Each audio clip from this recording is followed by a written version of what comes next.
hello there, good morning and welcome to YouGarden TV. We're back in the potting shed. My name's Shaun Ryan, if you've never watched before. I'm with, oh God, where do I start? This is Adam Wilcott. He is a multi-award winning garden designer. How you doing, Shaun? Good to see you. We've known each other years, by the way. Have, Just thinking, you look really smart. Look at me, hang on. No, you look lovely. Do you think? You look good. You were the very, very, very first person I ever worked with on shopping telly. I remember. Years and years ago. Yeah. But I love it when we're back together because Adam's got a huge knowledge of plants. I know a thing or two, so between us, you'll get to learn a lot, I'd say, over the next few hours. But we've got some amazing deals. Stunning. In fact, the first, I would say, half of the show, all brand new. Yeah, yeah. All brand new.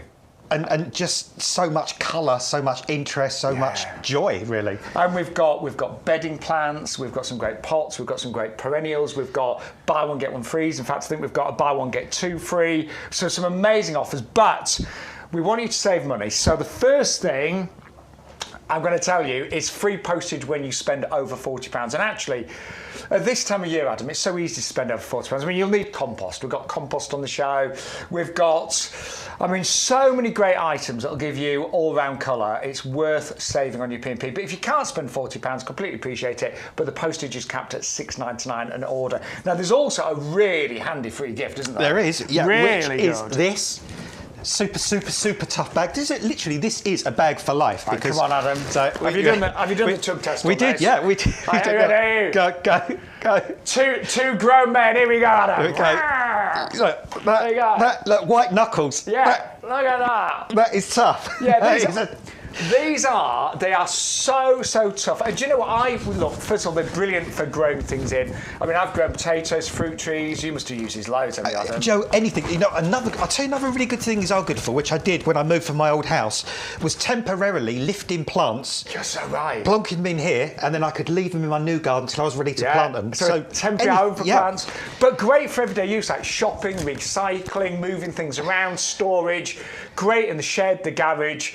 And honestly, I've got a few of these in my car now, and I do use them for shopping. I'm not being funny. I know they're not, nobody's going to look and go, oh, you've got a nice shopping bag. No, but they are really strong. Well, I tell you, when I've got my 20 bottles of wine in my Tesco bag, I'm a little bit worried. But, put them in this bag. You know the bottom's never going to drop out this bag, is it, at the end of the day? So, and you do get one free with every order. So if you got one last week, you're thinking, oh, I really like that free gift, you can get another just by placing an order today. You always have to use that off code, which this week is YGTV 1524. So put that in your basket. Not only will you get your free gift automatically, but it does unlock any of the other promotions that are available as well. Right, shall we begin? 1524. What happened in 1524? I have to Google that after the show. Isn't that today's date? No, it's not. It's the 10th, isn't it? Yeah. I don't know. Anyway, it's a good number to remember, 1524. Yeah, it's easy to remember that. One other thing, if you're not a member of our club, we've got a brilliant discount club. You can actually get 10% off all the plants today and the compost, and you can join the club for a year on auto renewal for just £5. So loads of your members already, but 2 memberships. The auto renewal is the better one, in my opinion, because it stays at £5 for the rest of your membership. So if you're a member for 10 years, you'll only pay £5 a year. It is on auto renewal, but you can actually cancel at the end of the 12 months. So no problem with that. Or you could go for £10, which is the 1 year membership. But you get the same benefits, which is 10% off every plant and accessory order, 5% off every outdoor living and gifts order, and £20 worth of YouGarden vouchers. You can spend those throughout the year, one every 3 months. So that's like an extra £5 in your pocket every 3 months for next year. And also you get exclusive offers, competitions and advice. Now, Adam and I would love you to be part of the show. I mean, that makes it for me, doesn't it, you, Adam? Yeah, it really does. All on Sunday. We had some amazing pictures on Sunday, and it's so nice to have a nose at other people's gardens. It really is. It is. Yeah. Adam did not become a gold medal winner at Chelsea without borrowing a few of your ideas. All the best ideas are shared, aren't they, Adam? Well, everything in life, isn't it? Knowledge, everything is what we've gleaned and gained from other people, isn't it? It really is. In our lifetime. So we would love to see your gardens, your plants. Any questions? I mean, I would say 100% confident. At least 99.9% that we can answer between us. Do you think, Adam? I would think so. Yeah. I mean, you've fated us now. You watch your question come in with both, like, oh, hang on. Somebody's out there now thinking, what's the most obscure question I can ask those guys? No, but we I'm losing my confidence now. I was 99.9%. You know, we are seriously, but keep those questions coming in, those comments. YGTV@yougarden.com, or you can chat to us on Facebook and YouTube as well. Good morning to Philip. He's got his bank card ready. Well, we've got lots to tempt you with, Philip, today, I tell you. So, yeah, that might be getting a bit of a bashing, that bank card. But you know what? The sun is shining.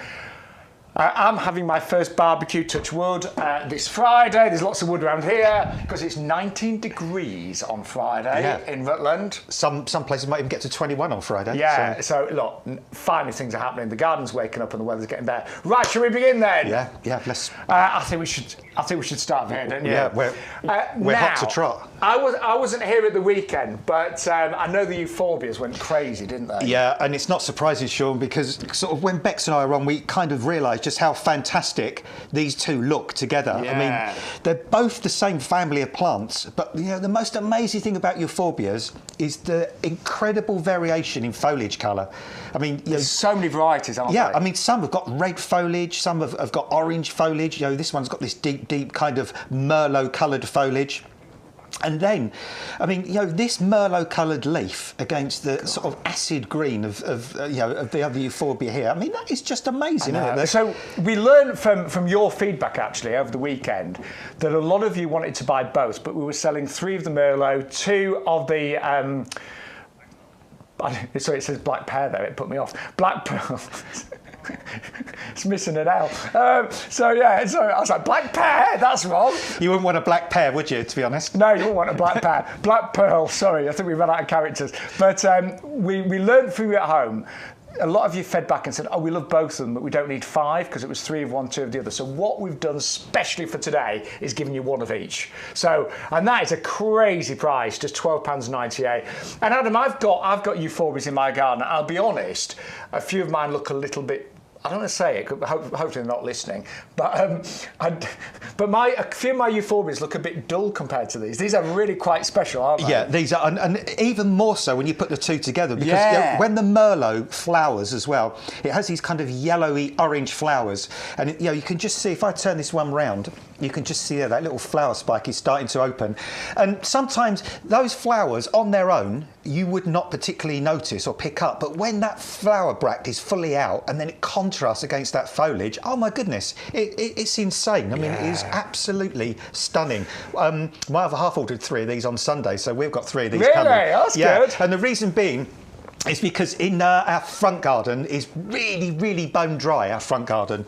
We're in Norfolk, really sandy sort of soil. And these are fabulously drought-tolerant plants. And I know your garden, mine's exposed. You're very open and dry, aren't you? On a windy day, plants can just, it's like having a hairdryer on them, seriously. Yeah. So for the same reason, I've got these in one of the more exposed areas, and they look great. And They're tough. Do great. They're so robust. So if you've got poor soil, sandy soil, gravelly soil, if you've got a really hot position, if you've just got very shallow soils, I mean, I've seen Euphorbias at work seed themselves into crevices between pavements, in growing out little cracks and things in walls, and they seem to survive on air practically. You know, they are really, really tough, and they're evergreen, so they look good all the year through. And of course, this time of year, for a number of weeks, you get these explosion of flowers. And when you put these two together, well, you've doubled the joy, really, because you've got, you know, the splendour of each one, but then you've got the added joy of the contrast between the 2 different types as well. I think they're amazing and great value. Mine are actually in this sort of like semi-shade area, and they do great there as well. I mean, you know, their ultimate happy place is full sun, but if they get a little bit of sun certain part of the day, amount, they don't need to be baked all day. So if they've got a sunny morning and shade in the afternoon, or vice versa, they're going to be happy. The only place that they would hate is heavy, wet soil. That's all. But if they're in a really well-drained soil, great for pots as well, by the way, and containers. So again, as I always say, if you're 3 floors up and just got a balcony, you can enjoy a Euphorbia in a pot very easily. Well, with the club discount, if you are a member, it's only $11.68. You get 1 of each. The 2 look made for each other to me, and I cannot recommend euphorbias enough. So I've got 7 in my garden. I did buy the Miner's Merlot recently myself as well, just to mix in with the others. But they look great. They do look great en masse. I mean, some people do a whole border of euphorbias. They look great, don't they? And that's where they do look good as well in gravel gardens. If you've got a large area of gravel and you want to break it up a bit, just put some of those Miner's Merlot in the gravel, or slate or something like that. They look amazing. I cannot recommend them highly enough. So if you want to go, if you've been watching over the past few weeks, think, I'd like those, but you didn't want to buy 3 of one, 2 of the other, we've done a twin pack, 1 of each, for just £12.98, and that is 561248.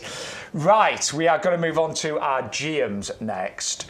I've got several geums, and it was my mum that got me into geums actually.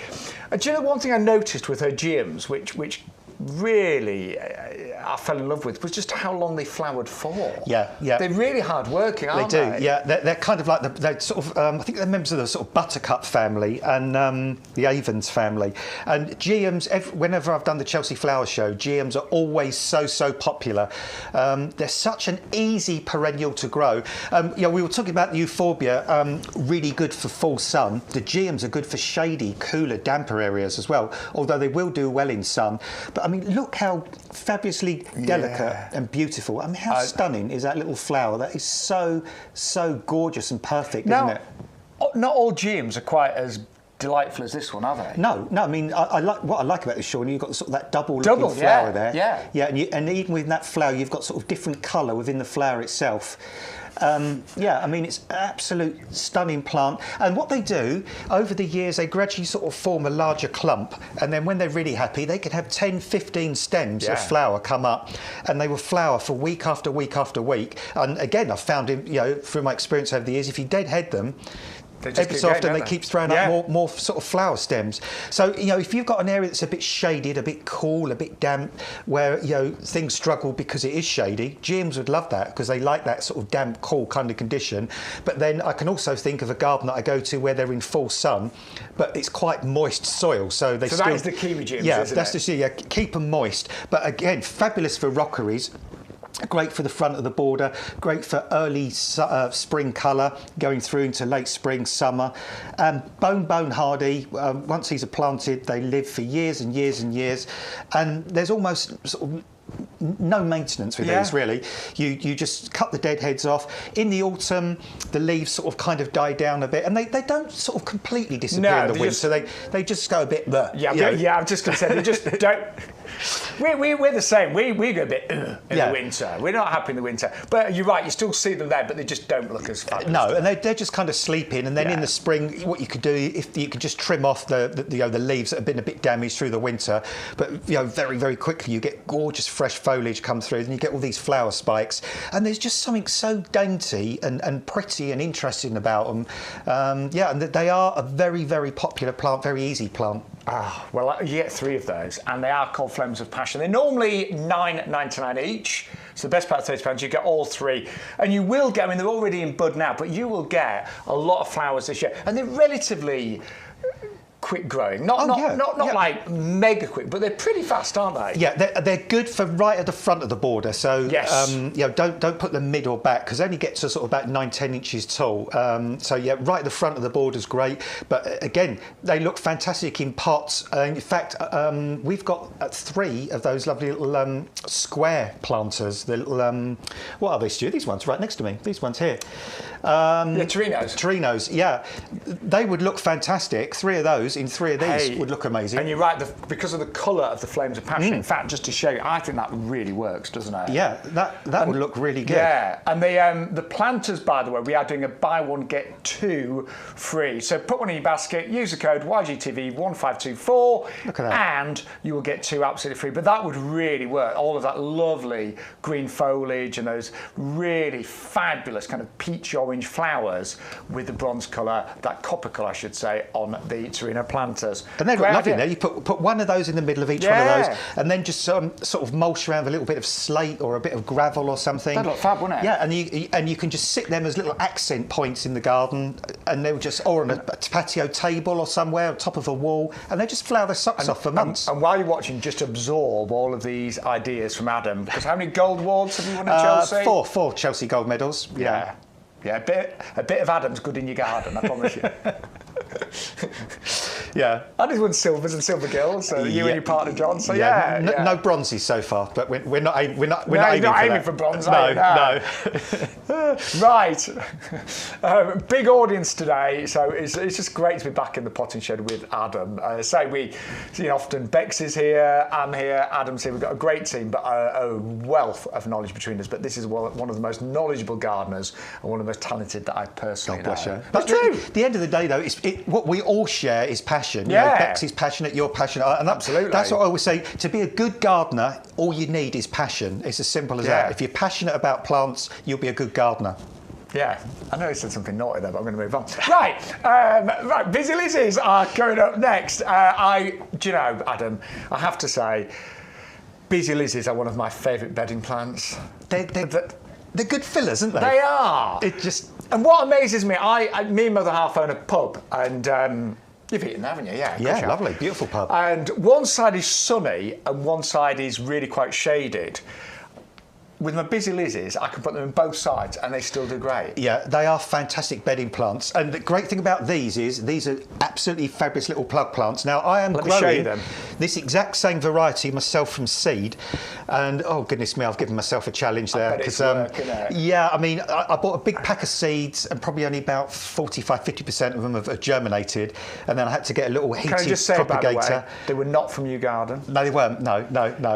So propagator, yeah. So I had to get a heated propagator. You probably spent a fortune on your electric. And they are coming, and they're about that tall. And I kind of enjoy the challenge. But if you don't want to go through that challenge, if you want incredible, I describe these plants on Sunday as ridiculous. I'll tell you why. Because look, barely an inch tall, Shaun, and already flowering. It's insane, isn't it? I love that, and they are such hard workers. They're called Busy Lizzies. That's kind of the nickname because they are busy. They just keep pumping out flowers. It's amazing. If there's like a big downpour in summer and a lot of the flowers might turn to mush that day, the next day you've got loads of new ones, haven't you? They just pop back, don't they? These are mildew resistant as well. Great. So, again, I know people were worried a few years ago we had that mildew problem. These are mildew resistant. And they came out really high in the trials, didn't they? Yeah. Beacon is an absolute brilliant variety. It's probably the best variety for bedding. And I know in the summer you'll find some of the supermarkets with Busy Lizzies outside on trolleys, but they may well not be the Beacon variety. Exactly. And as you said, this is a really hard-working, true performer, Busy Lizzie, isn't it? And it is. And what I do with Busy Lizzie is I've got a garden that's one side is exactly north-facing, one side is exactly south-facing. And so sometimes on the north-facing side, when I get a little bit into late spring, early summer, I can still see a few little gaps. But I've got really big, chunky things like hostas and things like that. And the Busy Lizzies are great because they don't mind me just plonking them in between. Whereas if I put petunias in there, they'd hate it. They'd go yellow and die and rot in a couple of weeks. But I plonk Busy Lizzies in those little gaps. They grow like crazy, and do you know what? They do not stop until a frost finally cuts them down. That's the only thing that stops them flowering is frost. And I do exactly the same thing. But I live in the country, and one of the joys of living in the country, I've got lovely views. One of the downsides is because I overlook fields, weeds are constantly coming into the garden. The seeds blowing all the time. But I cover the gaps with Busy Lizzies and it stops the weeds. Yeah, they're absolutely awesome. And I would multi-order those. We've got to start now. They just need growing on a little bit, but not a lot. No, literally just pop them on into a little 9cm pot or a yoghurt pot or margarine tub, anything really. Use our incredible compost because that really will give them that fabulous start. But just grow them on for another couple of weeks or so, and then once we get into the end of April, the risk of frost is almost gone, then they can go outside permanently. But they're already really fully charged and raring to go. Well, they come out of the packet flowering, don't they? Every one of them had a flower.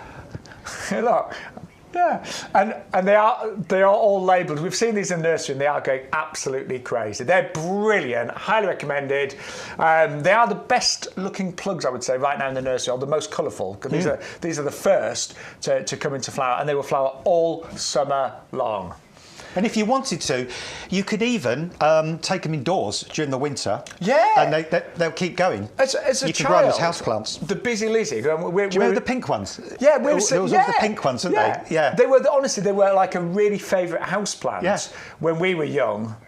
We're going back to like the 1920s, obviously, but no, they were, and I don't know why people don't use them as a houseplant now, but you should do. Yeah, well, I used to take cuttings even back then. Same here. Yeah, I used to cut them up and then put them in like a little dark medicine bottle. You know, like you used to get those little bottles that the tablets come out with the dark glass, and I used to just put them in. Within a week, they'd shoot little roots, and I was growing busy lizzies as bedding plants before they became bedding plant favourites. Yeah, they were always a houseplant. But they were all pink because there was no mix. There was no other colours then. It was just pink. It was a bright pink, wasn't it? Yeah. So there you go.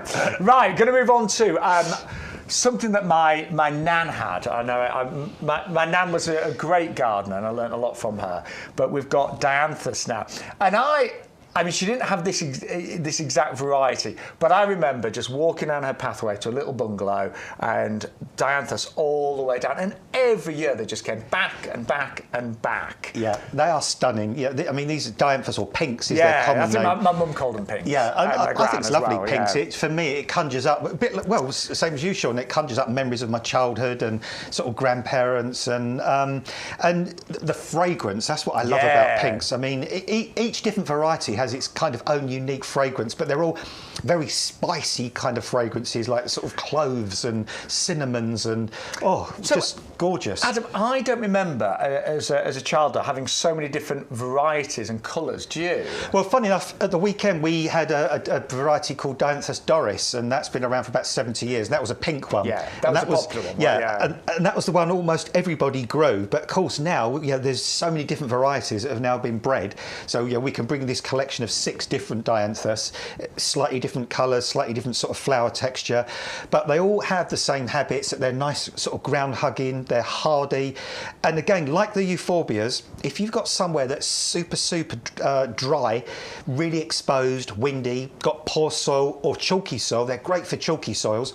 Dianthus are brilliant for those sort of positions. Yeah, and full sun. Full sun, yeah, rockeries, but you could put them in hanging baskets, pots, troughs. Even if you've got a sort of a paved area and you might have little gaps between the paving, you can just plonk them in there. And what they do is they will just sort of spread out and make a little cushion over the paving. Yeah.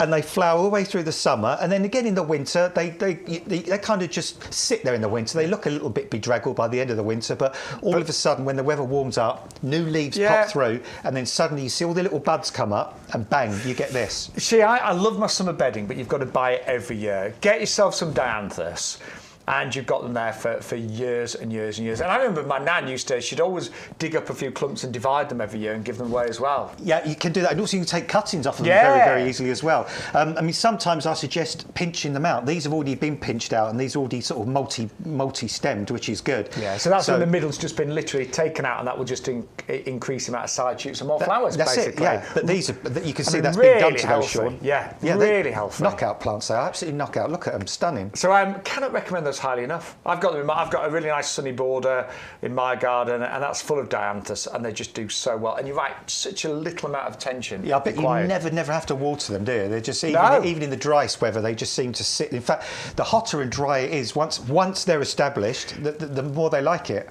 And Adam and I were talking earlier, look, obviously we've had a lot of rain over the past 7 months, but I always think Mother Nature tends to even things out, so we don't know, but we could have another really dry summer, couldn't we? It will go that way. Say, be it dry, be it wet, nature always repays a debt, and and I think like that. I've not heard that before. Yeah, but it will go that way. Yeah. I bet we'll get to perhaps May or somewhere, and then we'll go for 6 or 7 weeks with almost no rain at all. But we would get the latest weather updates from Shaun and Adam. But we were saying, weren't we, with the way the climate's changing, that's why we need to think about certain plants, and things like the pinks are good because they will cope with that kind of. But even if it was a wet summer, they'd still be okay, wouldn't they? As long as they're on well-drained soil. As long as they're not waterlogged. They'll be fine. They're tough. They are really, really tough plants. I mean, their kind of parentage is like alpine plants, and you think about alpines grow up in the in the mountainous areas. They get baked rigid in the summer. They get covered in snow and frost in the winter.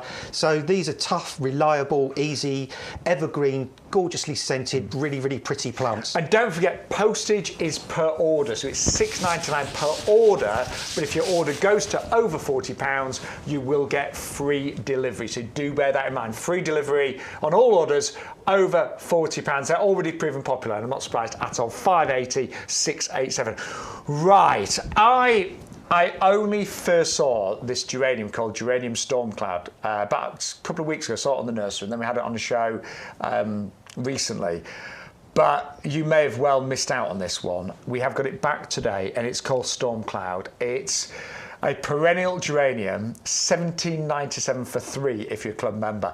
And Adam, only in recent years have I really begun to appreciate how wonderful hardy geraniums are. I mean, they just flower all summer. Mine flowered last year from about May through to, I even had a few flowers in November. Yeah, yeah. But this variety with those dark bronze leaves and those kind of bluey purple flowers, I think are amazing, don't you? I mean, do you know what, Shaun? Looking at that plant there, I mean, at the moment, I don't even need flowers. No, look at that foliage. Just the foliage. Yeah. But on that... It reminds me a bit of a sambucus. Yes, that kind of the elder, the kind of elderberry leaf. Yeah, it's got that look to it. And it's got, I mean, it's, very, if I just bring the sort of the Merlot over to you, it's got very kind of similar sort of coloured foliage, isn't it? So the Merlot's slightly darker. But you're right, if that was just grown for its foliage, you would be against lighter greens and things, you would be more than happy. But look at the flowers. Yeah. My word. I know. And wow. That colour is so unusual, isn't it? I mean, it's like a double flower as well. How gorgeously pretty is that?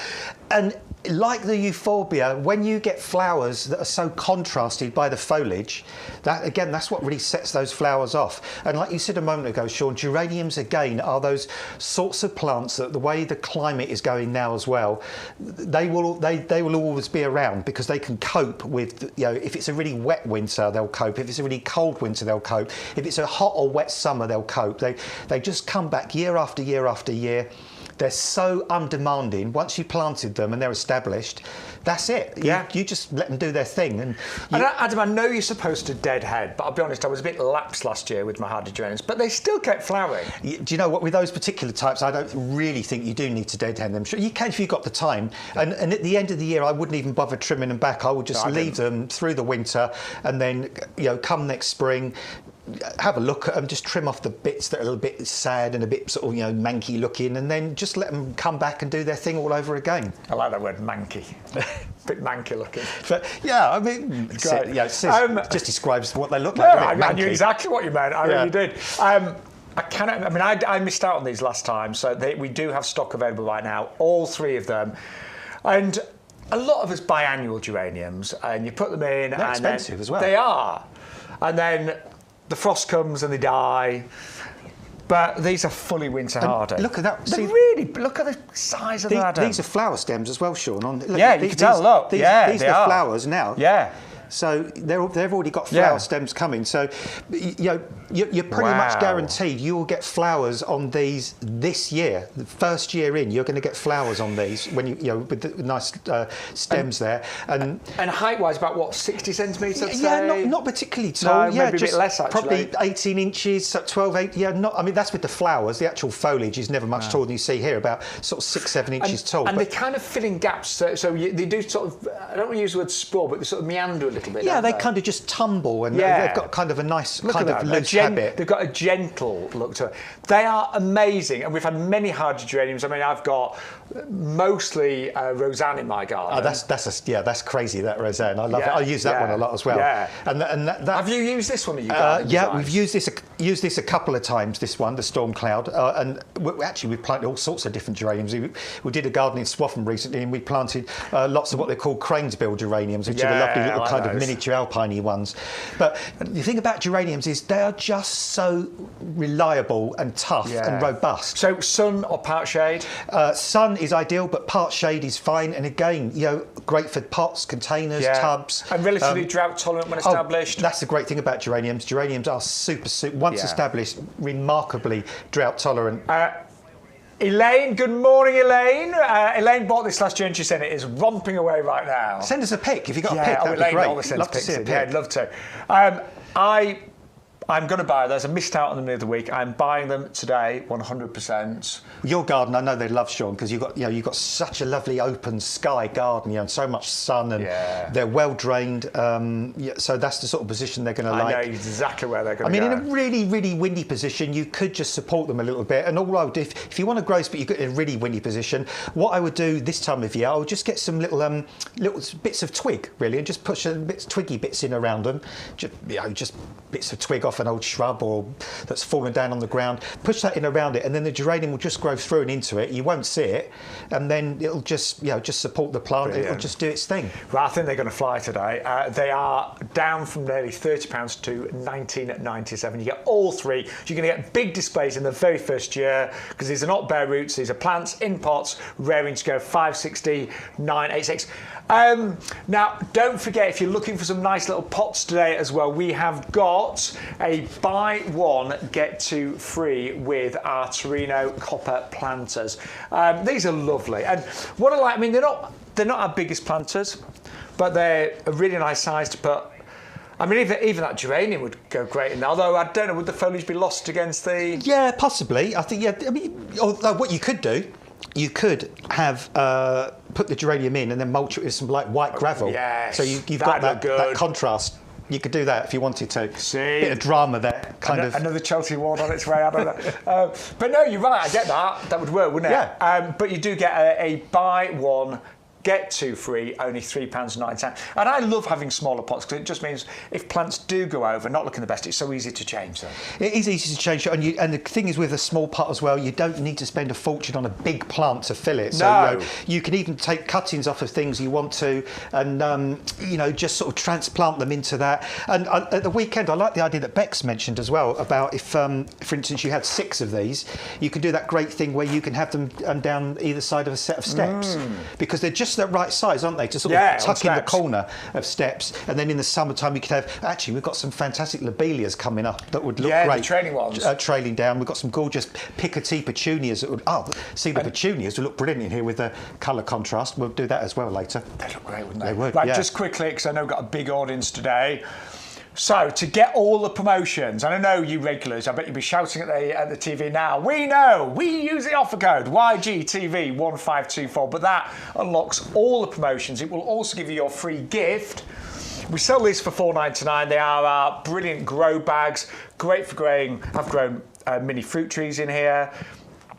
I've grown things like potatoes, raspberry canes, but they're actually just a really useful, really tough bag. They are tough. If you manage to snap the handle off one of these, you must have put one massive weight in it, because even when we tug those, look at that. Look, that's there you go, white knuckles. That's not going in here. Look, it is white knuckles, yeah, look. So we're not faking this. You could always do a tug of war with this, couldn't you? I mean, this is like, that's crazy. Look at that, look at that. You've got the strap, but I do actually say that it's got the touch of Vivienne Westwood's about it as well, and it could always be like a, no, I think you could pass this off as like an arty bag if you kind of, I think you're pushing you up there. I don't know, bit goth even, possibly. I do use them for shopping now, and I don't care. I don't go to the supermarket. I'm going to have a stylish shopping bag. The amount of plastic bags, bag for lives that are broken. So they're brilliant. They really are for recycling, for just storing things, moving things around, and for growing in as well. But you get one free with every order. If you place separate orders, you'll get several of those. Right, this is what you need to do. So at the moment, we've got one pot. Look, we've got a bad basket there. Boo! Because we put one pot in. We haven't used the code. We're getting charged delivery. That's a bad order. Don't copy that order at home. I mean, don't be. It's not bad, but no. It is bad. Yeah, we could do so much better than that. So, first of all, let's put the code in. That'll make things look a lot rosier. Right, that's better. So now we have got our free heavy-duty bag. We've got 3 pots, and we're not paying any more. But I'll be honest, Adam, I would want to get rid of that delivery, wouldn't you? Yeah, definitely, because that's another plant, isn't it? Well, I want some compost for today. I'm nearly out, I'm out of compost. That won't quite do it, I don't think, but we'll add that to the basket. Okay, right, we need one other item to get us over. Well, let's go for the geranium storms that we've just seen, yeah? Yeah, absolutely. Because they are gorgeous, look at that. That flower, that colour. Now, I said $24.97, you won't pay that because you get a deal with us today. So add those to the basket and fingers crossed, There you go. Now that is a far better basket, isn't it? Well, all the extra things. Yeah. So you got the extra pot, the bag. Yeah. All just literally throwing in for no extra cost.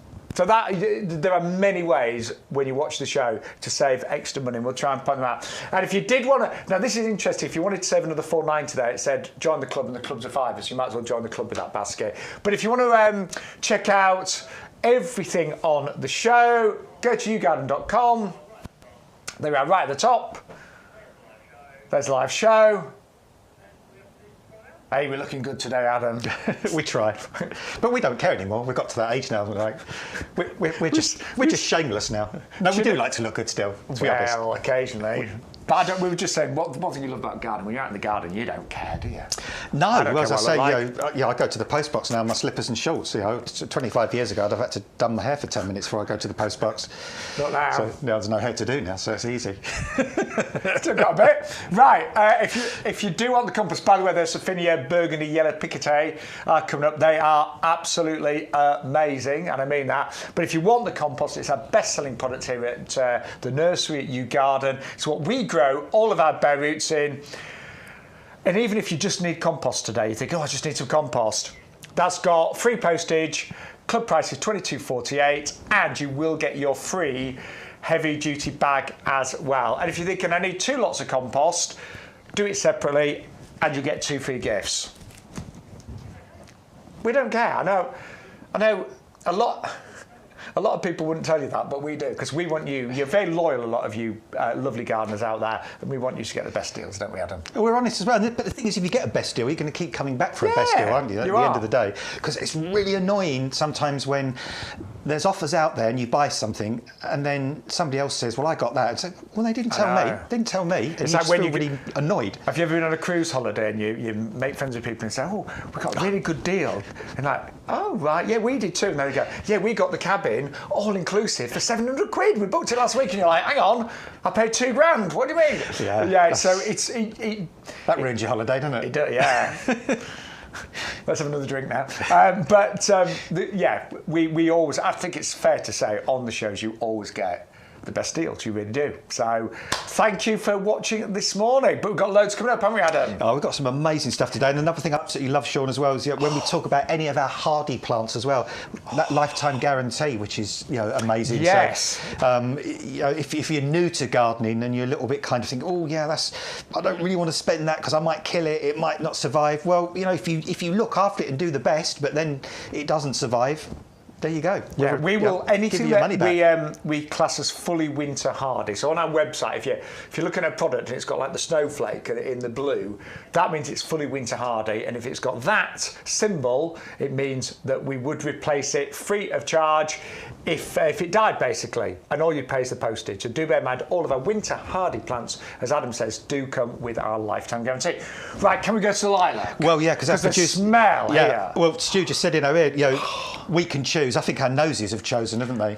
Every time we've moved across this side of the potting shed, I'm like, something smells good. Yeah. And Adam's got a good aftershave on, but no, sorry, this is amazing. That lilac, that is lovely. And this, this is a fantastic. I mean, there's lilacs flowering at the moment. They're the big conical-headed lilacs, and they're silly early. They're about a month early. They're like the Syringa kind of.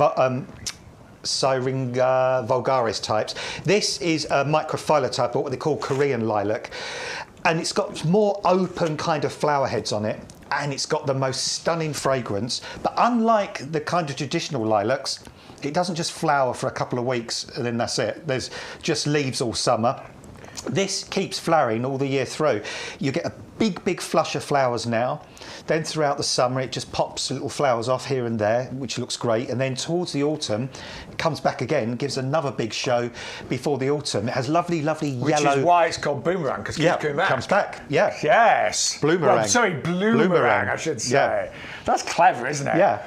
And the lovely thing as well, Adam, I know a lot of us, we look at lilac trees and we think, well, my garden's not big enough. Because they can go. I remember as a child, it was several metres high. And they all can the form flowers like trunks, can't they? Almost. Yeah. But this is really small. Yeah, this is a much more compact one. And again, just thinking back over the years to sort of customers of mine that have had these lilacs, I think the tallest one I can remember was about sort of my height. So only sort of about 5 well, not going to say 6 foot, I wish, but no more than 6 foot. When have you been 6 foot, Adam? You're my height, aren't you? On a low gravity day. Yeah. But yeah, the good thing about these is they're not going to turn into those huge, great big lilacs. And this is a good lilac for quite dry, sunny positions as well. It's a tough plant. It's a robust plant. It will grow anywhere in the UK. It will come back year after year after year. You can just clip it and tidy it if it sort of starts to get out of shape. But really, it's just one of those lovely, lovely shrubs that you just plant and leave and enjoy. All I would say is wherever you put it, try to sort of put it in its first and last ever place so you don't have to move it. So find that perfect spot for it, put it there, and for year after year after year, and for month after month after month each of those years, you'll just have these wonderful soft pink flowers and that lovely, lovely perfume, that fragrance that just sort of wafts through the air all the time. Well, I am also going to be buying this because my mum's been nagging me about a lilac. She said, I want some lilac in my garden, but she doesn't want something huge. And the fact that this repeat flowers, why wouldn't you, Adam? Exactly, because say normal lilac, the traditional type of lilacs, they're just starting to flower now, and I do absolutely adore those normal lilacs. But within 2 or 3 weeks, they go over, don't they? And then it's just leaves for the rest of the summer. That's your lot. And that's it. This type of lilac keeps going, keeps flowering. Sorry, Adam. No, go on. No, just I had a really interesting Nick Bailey, the gardener Nick Bailey? Yeah. He came to our garden club recently. And he did a whole talk about 365 days of colour, and it was just it wasn't just about plants, it was about all sorts of things to give more colour in your garden.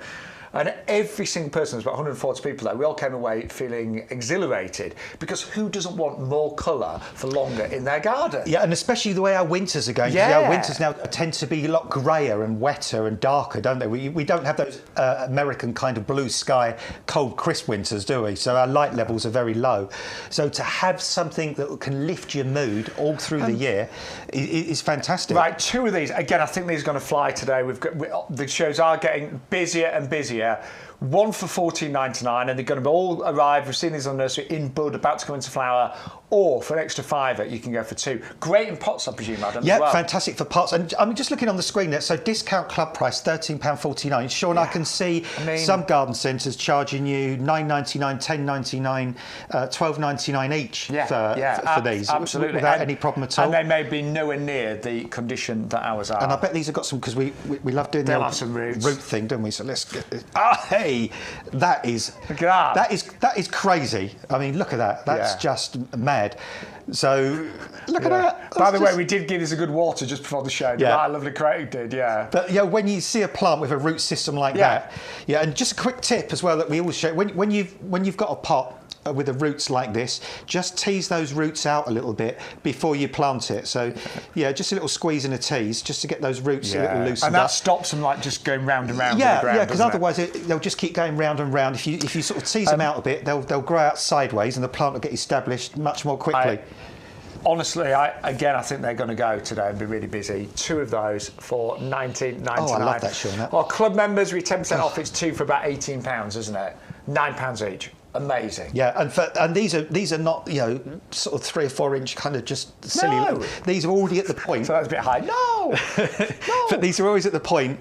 These where they're flowering already. These are mature enough and established enough to be flowering plants out the box in your garden this year. Do you know what I think a lot of us right now, because it has been a pretty awful winter. I know it's not been particularly cold, but it's just been wet. And a lot of gardens are not looking the best. I've got a barbecue happening this Friday, and you just want your garden suddenly to look a lot better, don't you? You do. And these will give you that instant colour, but it won't just be for now. It's going to be splashes of flowers all through the summer, and then a little bit of an encore and finale in autumn as well. They just make perfect sense to me. So about 1.5 meters to go. Yeah, about 1.5 meters, 2 meters. I mean, again, I can't remember any of these over the years. I can remember a lady, she's gone now, bless her, but a gardener used to look after in Buckhurst Hill, and the lady had one there on a raised kind of border, and it never really got taller than me or you, to be honest.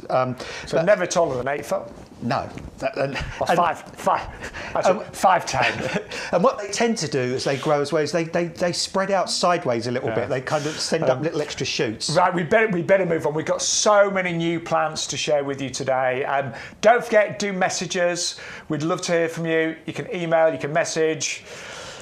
Write down your favourite items. Apparently, there's a slight issue with the website today.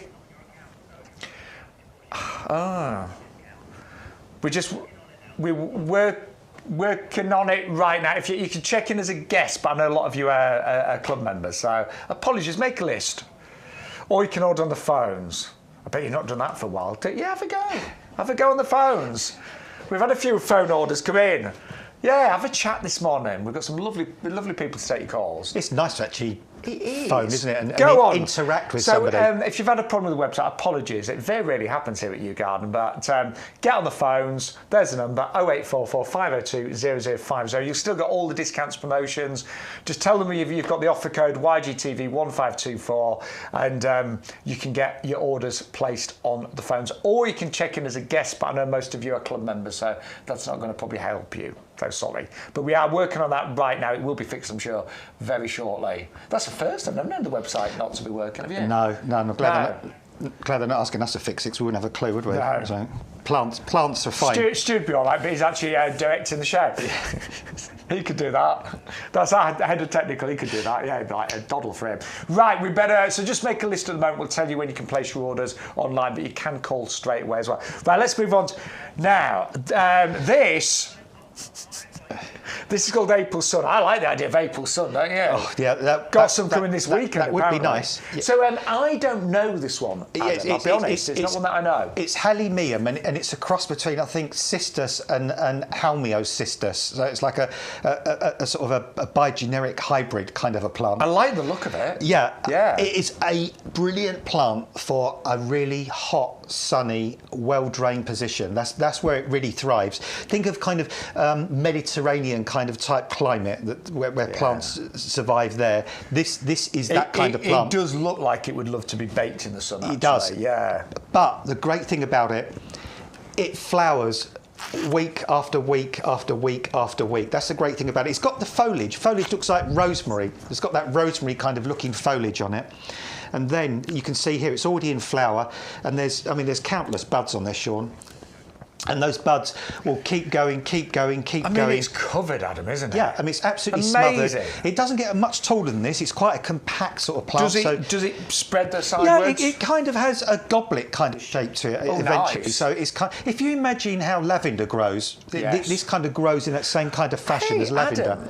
Well, that's a good point. Presumably, I'm just imagining, because I think purple and yellow can look really extraordinary together. Presumably, this would like to be in the same place as my lavender, though, would it? Absolutely, yeah. It's kind of that sort of position it likes. So, and again, it's good for really poor soils. This is a plant, if you've got really light soils, sandy soils, gravelly soils, stony soil, chalky soil, that kind of soils that drain really quickly and where other plants struggle, this would do really well in that kind of position. This doesn't want to be on a really rich kind of, luxurious kind of soil. It's quite happy to be on a poor soil. I can't believe I don't know this one. So, is it quite hardy? Yeah, I believe we've actually got the hardy symbol for this one, because I think when I looked at it on the website, I'm sure it had the little snowflake symbol on it.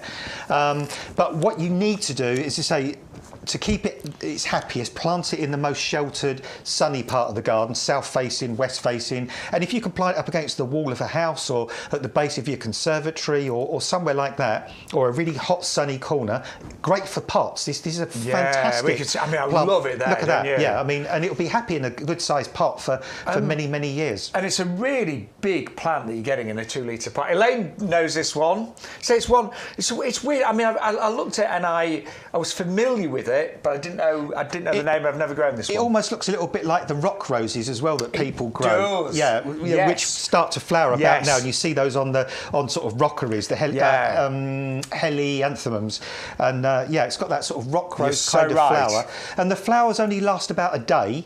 And then they sort of self-deadhead, but as one lot goes, the next day this others pop out. Hundreds of buds on it right now. Right, that's going in my basket. That is 510840. Club discount price £13.49 or just £14.99. You got £5 off that. Right, good job. You've got a big garden, isn't it? Really, of all these plants you keep treating yourself to. It's nice. It is nice to have a big garden, because my last one I ran out of space and I got really frustrated. I mean, literally, I did not have a spare inch in my last garden to put a plant. You never saw my last garden, did you? No. I did run out of space, and that's why I moved, to be honest. And you've got room to extend in your garden as well, so yeah, you could build more borders if you ever wanted to, couldn't you? You've got the space to do it. Yeah, well, slowly but surely that lawn's getting smaller, but yeah. It does happen. Yeah. Right, love to give us apologies. Bear with us. The website is getting fixed right now. You can place order on the phone lines, or you can check in as a guest. But if you're watching this on repeat, if you're not watching us at 10 to 11 on a Wednesday morning, then the website, I'm sure, will be fine. But we'll have it sorted in no time. So just enjoy the show. But why don't you message us with some questions and things like that as well? So the email address is ygtv@yougarden.com. So yeah, keep those. Any questions, any comments, we would love to hear from you. Right, Adam, I'm really quite excited about the Lavateria that we've got coming up next. I adore Lavateria. I like Lavateria. And they've got those sort of hollyhock type flowers, haven't they? Like, you remember the single hollyhocks? They're very similar, aren't they? Very similar kind of flower. Great range of colours on these, where you've got those 3 lovely sort of colour mixtures there as well. And these are easy shrubs to grow. Again, these are a nice compact form of Lavateria as well. These aren't going to get huge. If you think some of the old types of Lavateria, there was a purple one that came out years ago, and they got really, really huge and massive. These are much more compact, easy to prune and clip and keep in shape if you want to. And again, the sort of plants that just keep flowering for sort of months and months and months. In fact, almost like hibiscus flowers as well. Yeah. Very akin to those. And they always flower on new growth, don't they? Yeah, these flower on new growth, so you can trim them down in the spring. If they get, sometimes with these sorts of plants, you can get to the end of the winter and they can look a bit bedraggled, well, don't we all at the end of a British winter? They can look a bit leggy, can't they? Yeah, we all feel a bit we've been dragged over the coals, haven't we, like by the end of a British winter, and your Lavaterias might look the same. But just, at the end of the winter, just look down and you'll see, there's little kind of green shoots on the stem, so just trim down to above those shoots, just to a nice kind of tidy structure. As soon as the weather warms up, gorgeous, lovely shoots come, and they just flower for you on the same New Year's growth. So I've got a question. I meant to trim mine, and now I think I've left it too late because it's covered in buds. Yeah, so we'd wait now. I would leave it. I don't want to lose the flowers. So. No, because it will come back and flower again, but the thing is, you don't want to make the plant double the effort. No, I just left it too late. Yeah. You get 3 lovely different colours on here as well. Yeah, 3 great colour mixtures there as well. And again, look at the quality of these plants. Again, I'll pull one out of the pot because. Look at that. As always, look, and never disappointed. Always a fabulous root system. And Lavateria are again pretty fast at growing, aren't they? Yeah, these are fast-growing plants. So if you want to fill a gap really, really quickly, I've known these grow sort of 3 or 4 foot in sort of one season. Yeah. They are brilliant. They're what I call a crowd pleaser. They flower all summer long. So they don't lose the leaves in the winter. They look okay in the winter, to be fair. Yeah, they do, and they're great for quite sometimes you see these growing at seaside gardens and places like that. They'll take really high UV.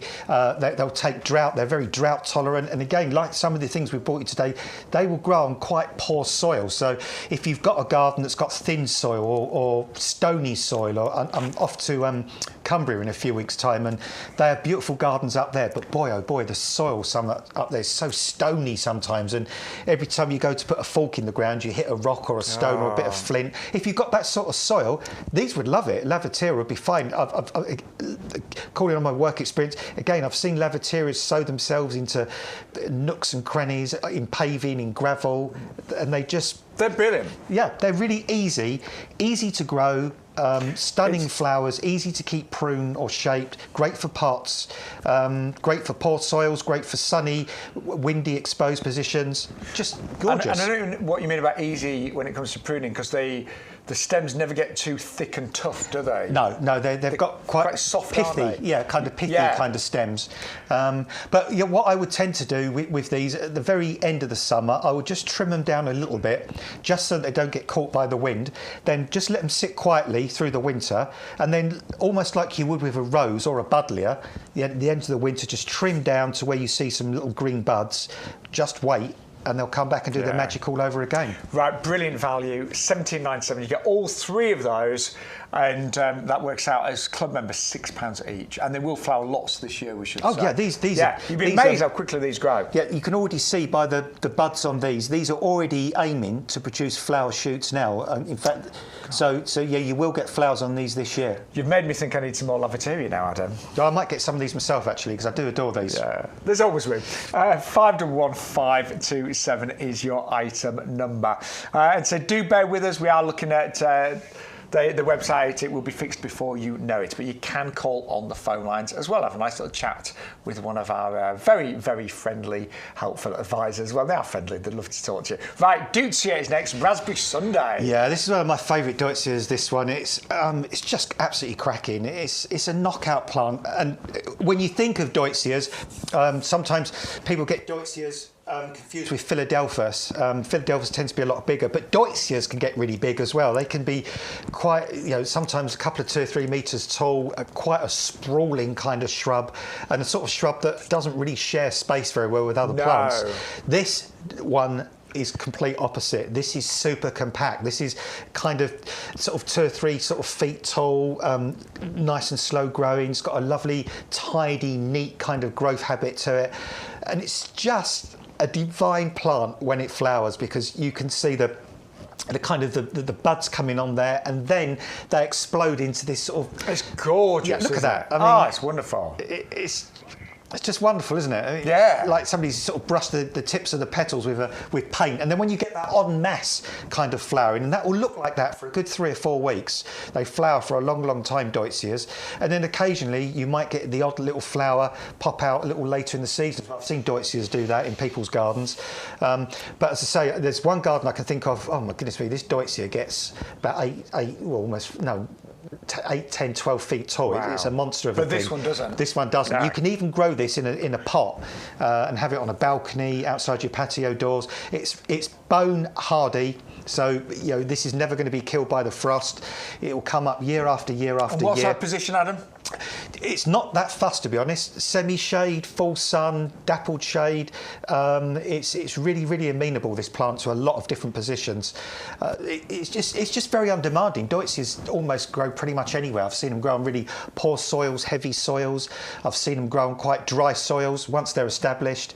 So if you want a Deutzia, but you've looked up Deutzias before, and I think you're right, they can grow huge. They can get huge, but if you've got a small space and you want to enjoy that wonderful blossom, this is the one to go for. God, we've got some amazing plants today, haven't we? Well, the good thing about all the plants we bring to you from YouGarden these days is we don't just plonk plants in. We think about all the plants, and our head gardener Peter McDermott's always looking out there for the latest, the newest varieties of plants that are compact, that are disease resistant, that have got sort of attributes that people with small gardens can grow, because there's so many traditional plants that we love, but we know in the past they've always got huge, whereas now with breeding, and this Deutzia's case in point, we've managed to bring you a plant with all the fabulous assets of a Deutzia, but something that's not going to get huge and take over your garden.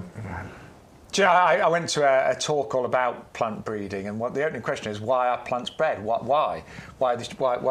And the answer is a great opening question, but I'd be here hours if I went into everything I learned.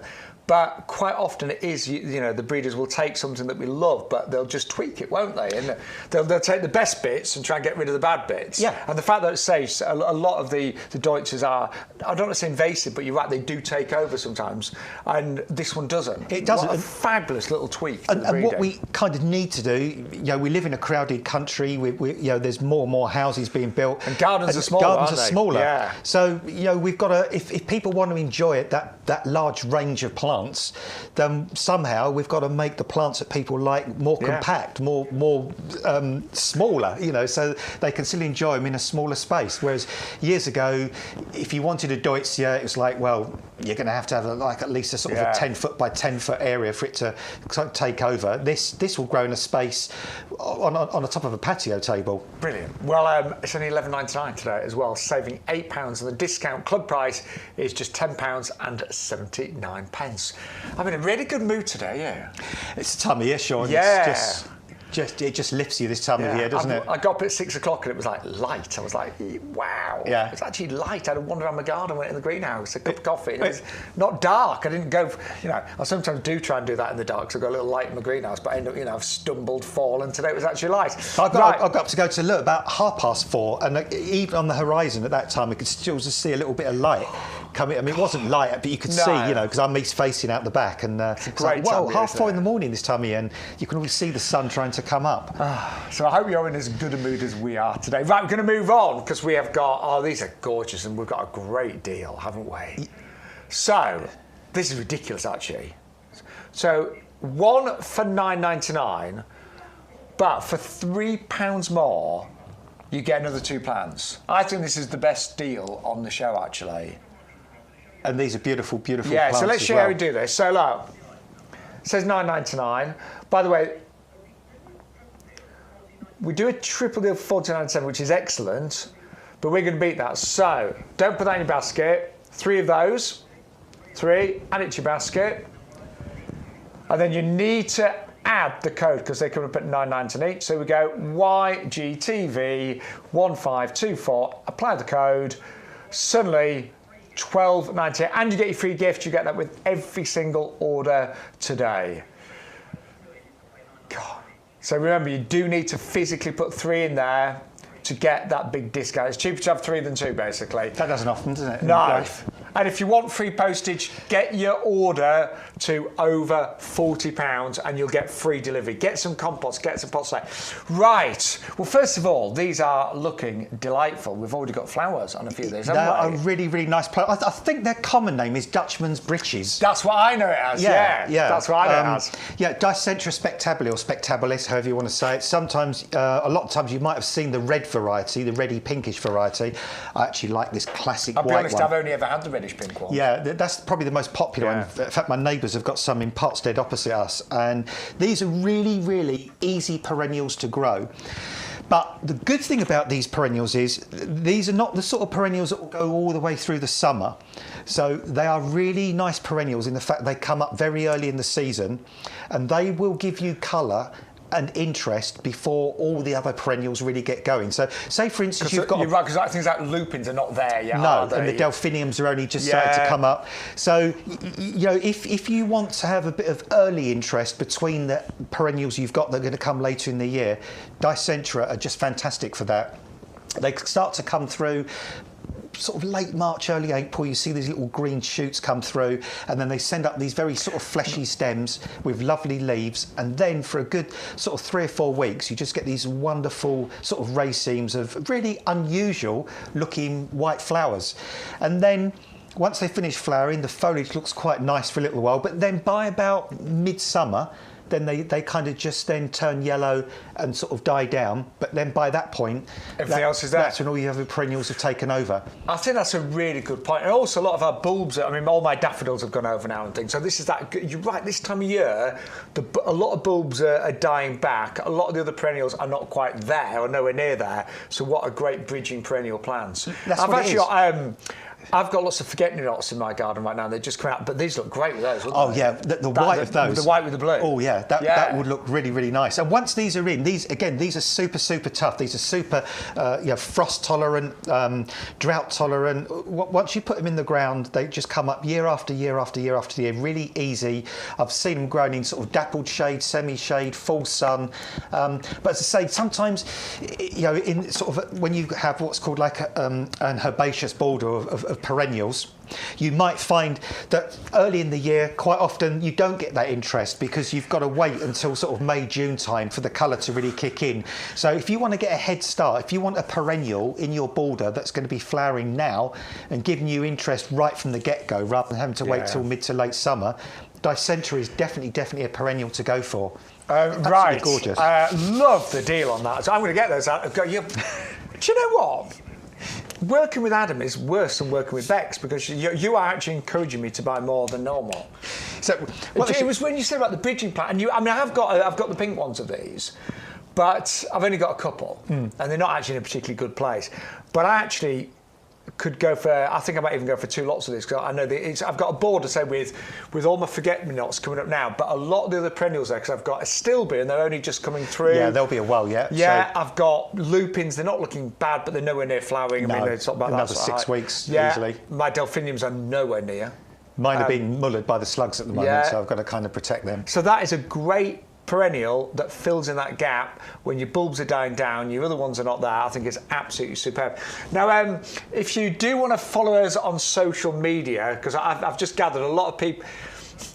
Mine is Shaun Ryan, presenter and plant man, and I tend to do more on Facebook. So if you want to follow me on Facebook, you can do. But I'm doing a bit more on Instagram. But it's exactly the same. Shaun Ryan, presenter and plant man. And Adam, I put this video on the other night, it was just ridiculous, but I've got 3 hose pipes and they've all had it, right? Right. They've all had it over the winter, and I can't seem to find a hose pipe that lasts. And I was literally, and I'd left my watering can. Those are the extendable ones, yeah, or but the head on it, everything had like leaked. Oh, I saw that video. He was in the greenhouse getting soaked. Yeah. And I was watering. It was so ridiculous that I've got to film this. I literally, my jeans, it's all I had. So I've put the question out there about a good hose pipe, and I've had a few recommendations. Haven't bought one yet, but I've got a couple on my list. But I keep breaking them every year. Well, the one thing that does happen with those, kind of going off tangent briefly, if you leave those hose heads on through the winter and they've got water inside, they freeze. That's what's happened. Then they expand and it splits the seal. That's what's happened. Yeah, and then you go to use them in the spring, the water just shoots out everywhere. But it was just so hilarious. I thought, I've got like hundreds of plants and the only way I could water was this leaky thing. It was funny. Yeah, wasn't for me. But anyway, the reason I didn't use a watering can, I'd been working at QVC that week. I'd taken my watering can to QVC because I had, honestly, because the tap was downstairs and I left it there. So that was all I had that night, and all the plug plants needed water. So that's all I had. You just wanted to do a wet t-shirt video, really, didn't you? to be truthful. Actually, luckily my top stayed dry. It was just my jeans were absolutely soaking. Right, something that I've got in my garden right now. Honeyberry, and I bought mine. I'm in my 2nd year now, Adam, but I did get a few fruits last year in the 1st year, and the taste I thought was delicious. I was gobsmacked. Unusual, aren't they? We've got one in our front garden. It's a 2nd year for ours, and it's flowering its socks off at the moment with these little honeysuckle type flowers, because it is a member of the honeysuckle family. Has yours got the little, I presume the same as ones, little yellow flowers? That's it. Yeah, little kind of ones. Yeah, sort of yellowy white flowers, like a little sort of just like an individual little honeysuckle flower. Yeah. Now we're doing an amazing deal on this. 1 for $9.99, double up you can get 2 for $14.99. And Adam, I'm right in saying, although they are classed as self-fertile, having 2 would increase yields more, wouldn't it? Yeah, definitely. Yeah, without a doubt. Because if you can put one side by side, well, not even side by side, if they're in the same space, the bees will kind of go from one to another anyway and kind of pollinate them for you. But again, a really super, super tough plant. These will get through any winter. Honeysuckle family are all really, really tough. Grow on pretty much any soil. This is an unusual fruit. This is a different fruit, but again, we've sort of chosen this because this is a multifaceted plant. First of all, it flowers, which is lovely. So you get the sort of the flowers in the spring, which are really attractive. Actually, one thing I don't know whether the flowers are fragrant or not, because I've not actually smelt the flowers. Honeysuckle flower, I'd say probably they are a bit fragrant, but then you'd expect them to be. I must admit, I've never smelt mine. No, I've never thought to do that. I'll be honest. The 1st year, I didn't really notice the flowers because I didn't expect a lot, and then I saw was like, hang on, it's flowering. And ours is flowering right now. Yeah, mine is right this moment. But I thought the fruit tasted absolutely delicious. Yeah, I mean, I've not tasted the fruit yet myself because I'm hoping. Last year ours didn't flower. This year it's its 1st year flowering. It was stunning. To me, it was blueberry-esque, but it was sweeter. Juicier. And they're almost like a super fruit, aren't they? Really, because they're full of vitamins and minerals. And they're one of the highest fruits in terms of your antioxidants. They're off the scale, actually. Which is fantastic because antioxidants are sort of a cancer-fighting kind of chemicals, aren't they? That we can't make claims or promises, but we know that they're good for those kind of things in our bodies. We just know dark-skinned fruits. Generally speaking, they're good for you. And these are really, really healthy. The price today is amazing. You're getting a really good size. 2 for $14.99 in a 1.7 litre pot as well. And that's what I like about them is sometimes you think about fruit And people get a little bit put off because you've got to think about a pruning regime and all that kind of thing, and avoiding the pests and diseases. What I liked about this plant is we just plonked ours in our front garden last year. We've left it through the winter, and it's just growing in really sort of sandy, quite poor, dry soil, and it's loving it. Yeah, absolutely. Right. We've had quite a few little messages come in, and it's somebody's birthday today. Oh, happy birthday. Eleanor. Happy birthday, Eleanor. Happy birthday. Well, it's a nice month to have a birthday. Yeah, April and May. Lovely time of year for birthdays. Hang on, is it another special birthday today, Stu? So Stu, who is in charge of all the technical equipment, everything pretty much, it's his good lady, Sam, who's a lovely girl. Oh. It's her birthday today as well. Happy birthday, Sam. Yeah, happy birthday, Sam. She's out at brunch now with the girlies, anyway. She's a lady that brunches. Yeah, but she loves the show. She'll be sat there having a bunch watching the show, I'm sure. I'm sure she's not. But yeah, any messages or any questions, then do come through on our email as well. But really love the honeyberry. And so I only got a small crop, and in the first year, if you get some fruit, great. But year 2, year 3 onwards, you should get masses, shouldn't you? It was ours is in its second year, and it's really flowering its socks off this year. And if every flower turns into a fruit, well, I'm going to be over the moon. Right, Adam, we finally got there. Honestly, we both, as when we saw these petunias, were like, oh my word, cannot wait to show them to you today. And these, I mean, first of all, these are the Sophinia varieties. Yeah, well established, long established. What, 25, 30 years now, I think Sophinia's 30 years, been isn't going. it? Yeah, 30 years. And they're just known for their incredible breeding and their resilience to weather and rain, and they trail magnificently. But look at this variety. My word. It is one of those, because we come in the morning, and we put all the picture cards out, don't we, in the potting shed, get ready for the show. And sometimes when we walk in, there's always one particular plant that really catches our eye, and this was that one, wasn't it? We were both like, oh my word, that is the most beautiful, beautiful flower. So the burgundy centres with just that little edge of that milky, creamy yellow. They are magnificent. Yeah, it's elegant, isn't it? It's really, really elegant. And even the foliage, it's got that sort of nice, sort of bright, limey kind of green foliage that looks really nice under the flowers. And it's just great to think that this is going to trail down. I mean, sometimes Sophinias can trail as much as 50 kind of centimetres, or so you get these huge tumbling displays of colour for month after month after month. And again, the supermarkets and the garden centres, you'll find all your regular petunias. But these stand out. These are really special. And I always think if you're putting together a pot or hanging basket, if you've just got a couple of plants that are that little bit more unusual, the whole basket is lifted, isn't it? Yeah, it's weird because, again, we were saying at the weekend, when you're a gardener, you know you've made it when somebody walks around your garden and they don't say much about anything, and all of a sudden they say, what is that? Yeah. Where did you get that? Yeah. And then you think, yes. I love that as well. Because that's like, we've not seen that before. And it gives you that great sense of pride, doesn't it? Because you think, wow, I've obviously grown something here that people really love, because this is, it stands out. And I just can't wait for this time next year for you to be sending in pictures of hanging baskets either side of your front door with these picotea just cascading down. I'm definitely thinking of doing just a couple of hanging baskets all full of these petunias.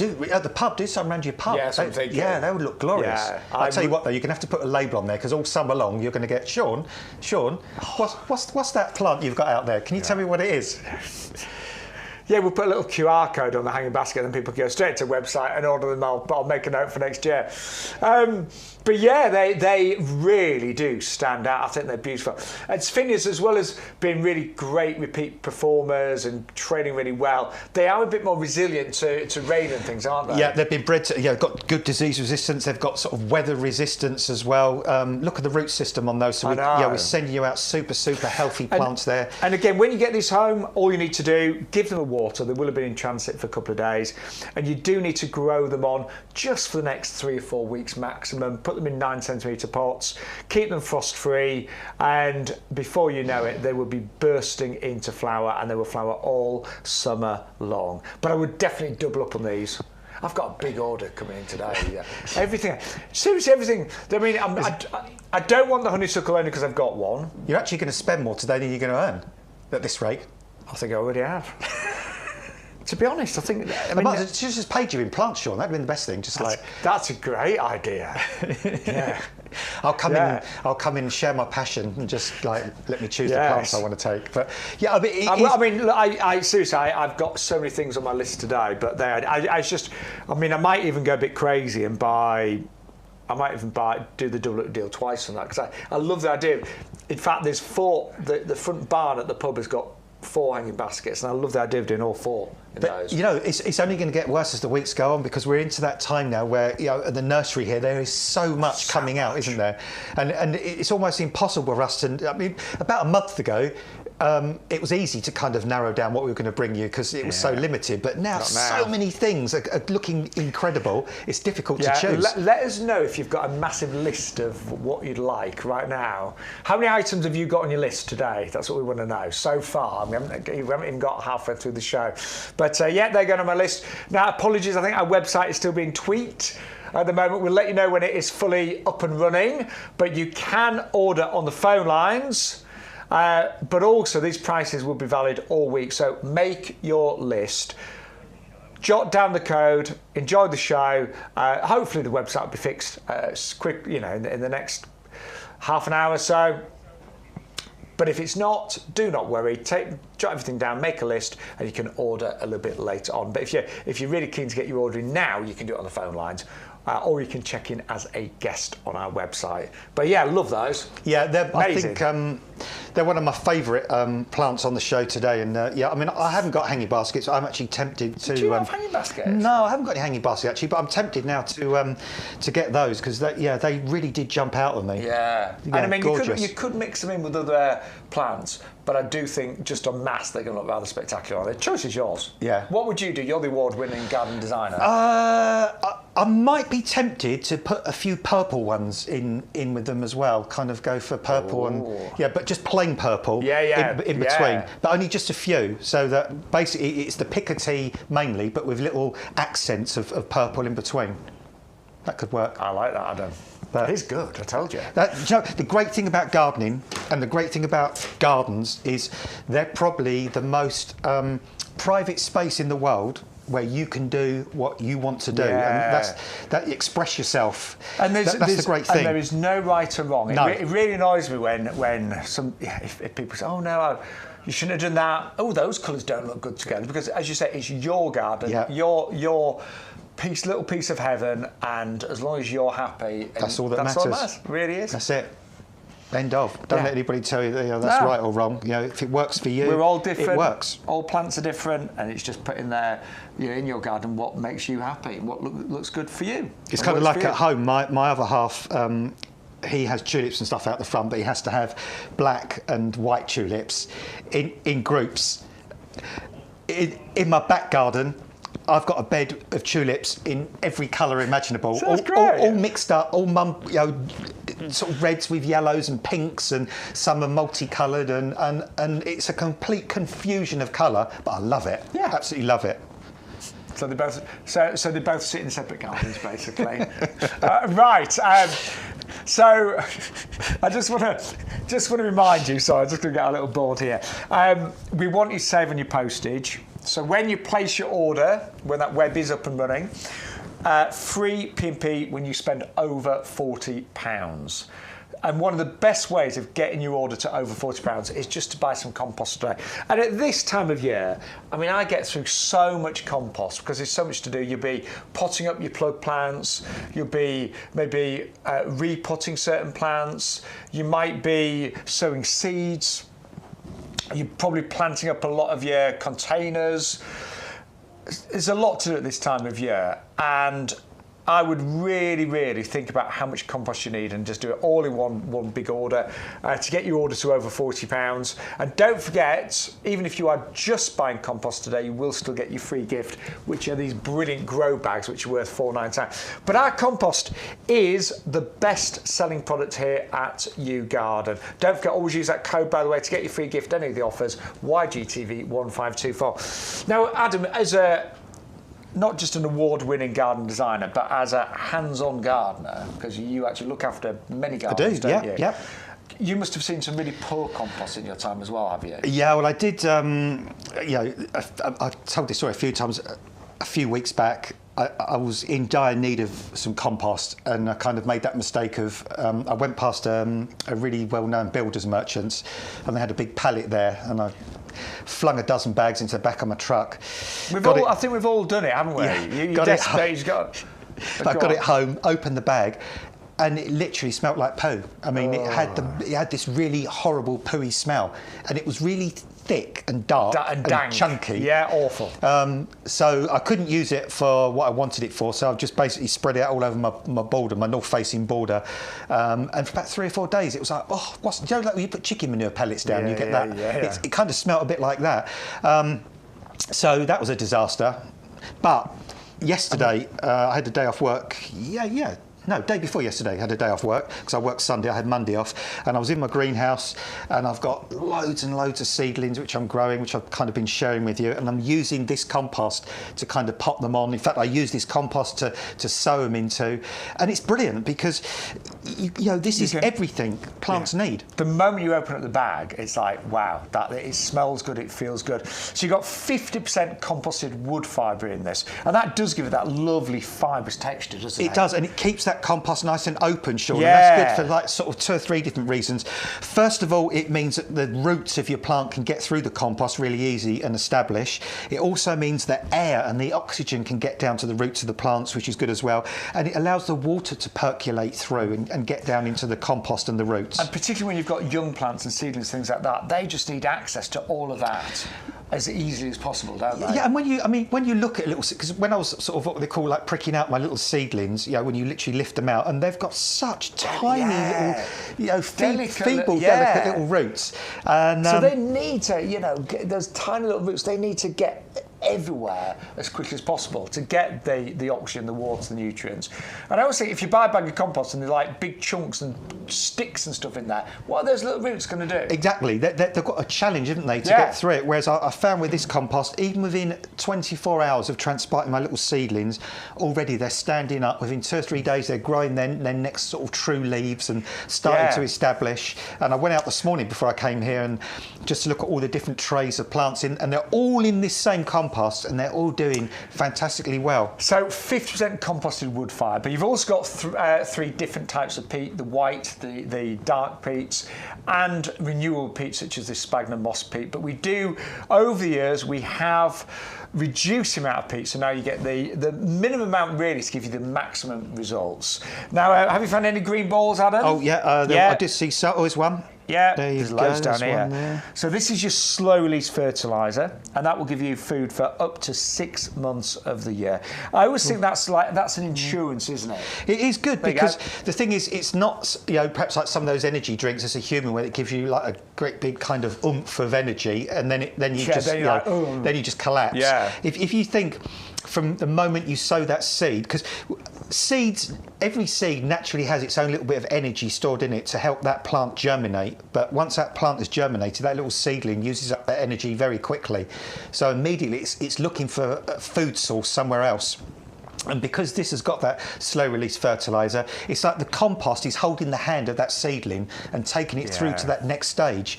And then that seedling, becomes a tiny plant, and that tiny plant becomes a much more mature plant. And for up to 6 months, this compost keeps feeding that plant, taking it on that journey from seed to that point where it's flowering or fruiting or creating vegetables. They say it's that real, I call it like an extra insurance that your new plants are going to be well fed. Yeah, it's the best. In those early months. There's also in here a wetting agent. Now, I like the wetting agent. It's good, isn't it? Because it makes the compost like kitchen towel. It makes it want to absorb water, because we've all done that thing with some composts when they've dried out. You've been away for a few days, you come back, all your hanging baskets and pots are wilting.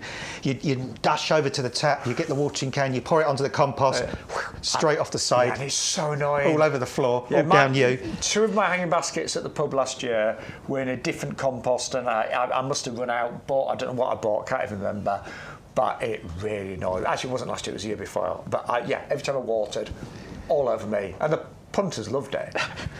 but it was because it didn't have the wetting agent. There's also a pH buffer as well, so this creates a perfect pH for pretty much all plants apart from the acid-loving ones. Exactly, yeah. I don't think we've got one, haven't we, on the show today? We've got Star Style.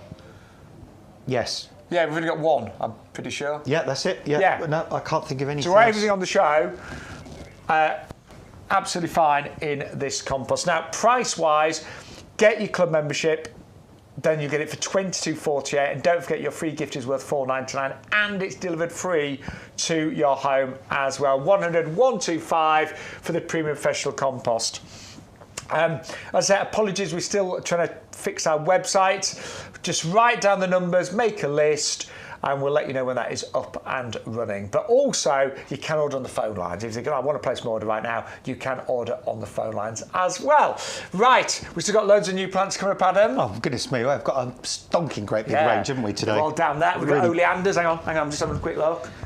I don't want to steal your thunder there, Adam. Oh, that's that nice Weigela as well. That's coming up. That's lovely. Good. Yeah, also, and there's a kiwi down. There's all sorts. Oh, it's got some incredible strawberries as well. Up to 40 grams per strawberry in weight, which is just and the crazy. Runners are really healthy. These are the Colossus ones. Yeah. And then all of these beautiful plants behind us as well. But let's remind you. Yeah, and anything we don't get to, we'll do tomorrow, because we have Adam and I are back tomorrow at 10 o'clock till 1 o'clock as well. But let's remind you of some of the highlights that we've had so far. So those GMs, these were gorgeous, weren't they? Absolutely stunning. And the GMs, you get all three of these for only $14.97, so they're half price. And GMs are really, really hard workers in the garden. They don't mind a bit of shade. They do flower month after month after month. And I have to say, these GMs are particularly attractive because they're doubles and they're beautiful. They're called Flames of Passion. And I think they're outstanding. They don't get too tall GMs, so great for the front of a border. But they will flower all summer long with very little care and attention. And they do sort of keep the leaves in the winter, but they just die back a little bit. Probably don't look the best, but they do not disappear completely, which is sometimes quite useful, because sometimes with herbaceous plants that do die down, you forget where they are, but you'll always know where your GMs are. 561250. Half price today at £14.97. Now, we absolutely adore these busy lizzies. Now, this variety has been, it's been trialled, and it has come out with superb results. It is resistant to that downy mildew that killed a lot of busy lizzies several years ago. These are particularly tolerant when it comes to weather as well. And the great thing with busy lizzies, no matter where you put them, pretty much, they just romp away and produce the most amazing flowers all summer long. They're great for filling in gaps. They can survive even in really, really quite shady areas. And even if there's a big downpour and a lot of the flowers get lost that day, the next day, loads more new ones appear. They are absolutely superb. One of my favourite plants, 40804 for 12 plug plants. Really worth buying those today. Then we also brought you the Dianthus, or pinks as they're often called. I've got such fond memories of these. My nan had these for many, well, she had them all her life actually in her garden. So they flower all summer long. These are evergreen, so you've still got the foliage in the winter months. They don't grow too tall, so they're great for the front of the border. You can obviously pick them as cut flowers as well, but you've got some lovely different varieties in here as well. Lots of pinks, and you've got some peaches in there, you've got some bicolours, 12 plug plants for only $10.49. But they just work so hard, giving you colour, again, with very little effort. And they can survive in poor soils, they like full sun. They are pretty drought tolerant as well. They're just really, really easy. 480687. Now, one of my absolute favourites today, and I cannot recommend this highly enough, are the hardy Geranium Stormclouds. I mean, these I'll get that right again. Stormclouds. There we go. I don't know what I call that. Stormclouds. So you've got the most wonderful bronzy foliage, which does remind me a little bit of a sambucus. Then look at the flowers, purpley blue, absolutely magnificent. And again, flowering all summer long, finding sun, dapple shade. They are drought tolerant when established as well. So if it's a hot, dry summer and you go away for a couple of weeks on your holidays, you'll come back and these should be absolutely fine. Don't grow too big, so middle of the border, maybe even front of the border, and absolutely fine in pots as well. But I think the colour of the flowers against that foliage is absolutely magnificent. They're pretty amazing, those, aren't they? And they are definitely on my list today. 560986. And what about these? Now, Syringa, Lilac, but this variety is called Bloomerang Pink Perfume. And the reason being, what do boomerangs do? They come back. What do these do? They come back. So yes, they flower, unlike most lilac that flower this time of year, maybe a bit later, but you often just get one burst of flowers and that's it. These, you get all the gorgeous flowers now and in the next few weeks or so, but you'll still get flowers throughout the summer and you will get an encore in autumn time as well. And this one will not grow too big, so only about 1.5 meters, something like that. So really compact, the most gorgeous fragrance I may add as well, and a double up deal, 2 for £19.99. Great in pots those as well, so don't forget, because of their compact nature, they would do very, very nicely in pots as well. Then one that I don't know that well, I'll be honest, and it's called April Sun. This one is only £14.99 or £13.49 for club members, but it does love a really sunny position. The flowers, Adam was saying, they only last a day or so, but you get loads more the next day. I mean, there must be hundreds and hundreds of buds on here. So, you know, the flowers just keep coming and coming and coming. Nice sunny spot for this. Will tolerate poor soils, likes to be well drained, and the best position would really be a sunny, sheltered spot in your garden. 510840 for the Helium April Sun. Now, you've also absolutely adored the petunias. I mean, we're not surprised. Seriously, Adam and I, when we looked at all of the boards that go with the plants, this is one that stood out. This was number one. And you can either go for 6 of them for £9.99, but the best value is to double up and you get 12 for £14.98. And you are looking here at the most stunning petunias. Now, they are Sphinnias, and that means that the breeding is incredible. Sphinnia is a brand, so their petunias are known to be extremely resilient. So a lot more resilient when it comes to rain and things like that. They are known to really trail to ridiculous lengths. And this particular variety is known for its outstanding beauty. And I liked Adam's tip. I was thinking about just planting these all together in baskets and pots. But Adam said throw in a bit of solid purple. Maybe if you've got some purple petunias or some blue, something like that. That would highlight them even more. And that's 401555, 2 lots of those for £14.98. Now, one of the most delicious fruits in my garden last year had to be the honeyberry. Oh my word, this was, honestly, I didn't get a massive crop, it was in the first year, but I savoured every single one. And I am hoping for a big crop this year because mine are covered in flowers right now. Now, what I would suggest, although these are self-fertile, you are bound to get more fruit and a bigger crop if you go for 2. So the double up deal today is 2 for £14.98. The Lonicera does come from the honeysuckle family. You'll spot that in the way it grows and the leaves, but the fruit on this is edible and delicious. It's a dark skinned fruit. It reminds me of it's like an oval blackberry or a blueberry, a cross between the two really. I mean, it looks more like an oval blueberry, but it does have a little bit of blackberry in there. Some people even say you can taste a bit of kiwi. I didn't, but all I can say was it was the most delicious tasting soft fruit I could ever have imagined. And you get the little like yellowy white flowers that form these great fruits. You should get, look, you might get a little bit of fruit this year, but in year 2, year 3, you should start getting absolutely amazing crops. And they already arrive in a nice big pot, 1.7 litres, £9.99, a 2 for £14.98. And then, wow, this was a great deal, wasn't it? So this is what we call a triple up deal on the Dicentra. So you have to put 3 in your basket to get the triple up deal. And I loved what Adam said about this, because you might have seen the Dicentra as a pink, but the white is I think it's a lot rarer.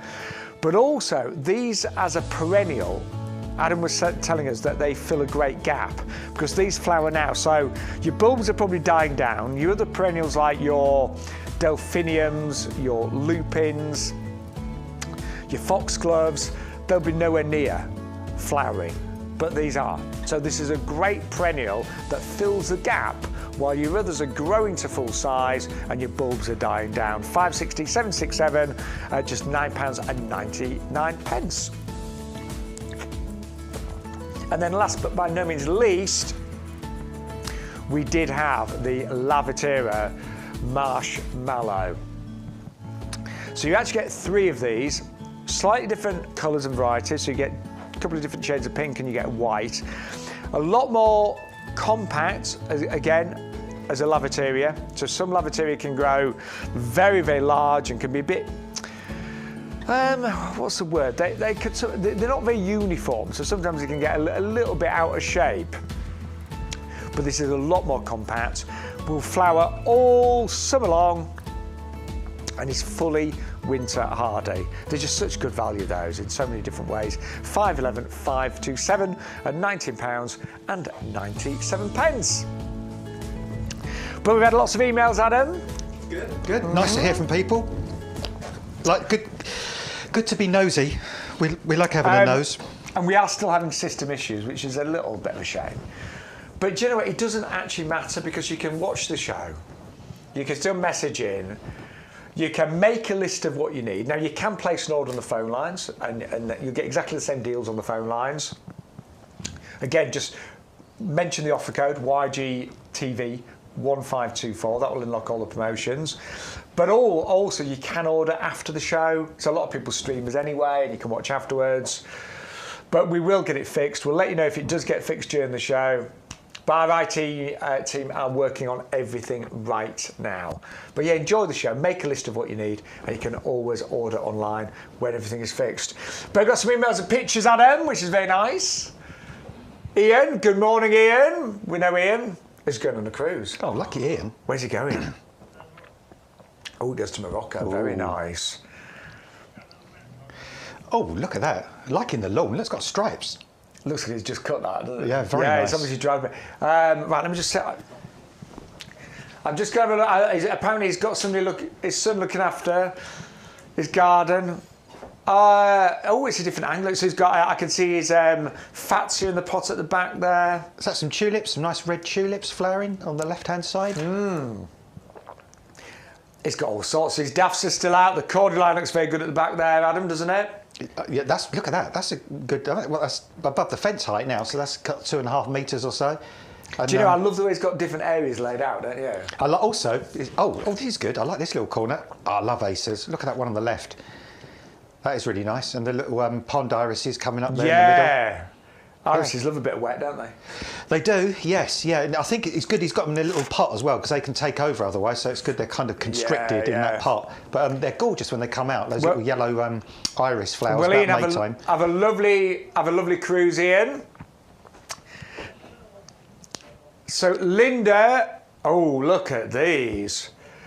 They are beautiful. These look like the peony tulips, don't they? Yes, yeah, I've got some red and yellow ones of those in my own garden, and they're just so unusual. And they last a long, long time as well, those type of tulip flowers. They go for weeks. Yeah. Weeks and weeks and weeks. That was part of our spring flame bulb collection there. Heuchera at the back there, I can see. They look great, the spring flame bulbs, I think there's some heucheras, some little yellowy coloured heucheras at the bottom there. There we go. There's a Merlot.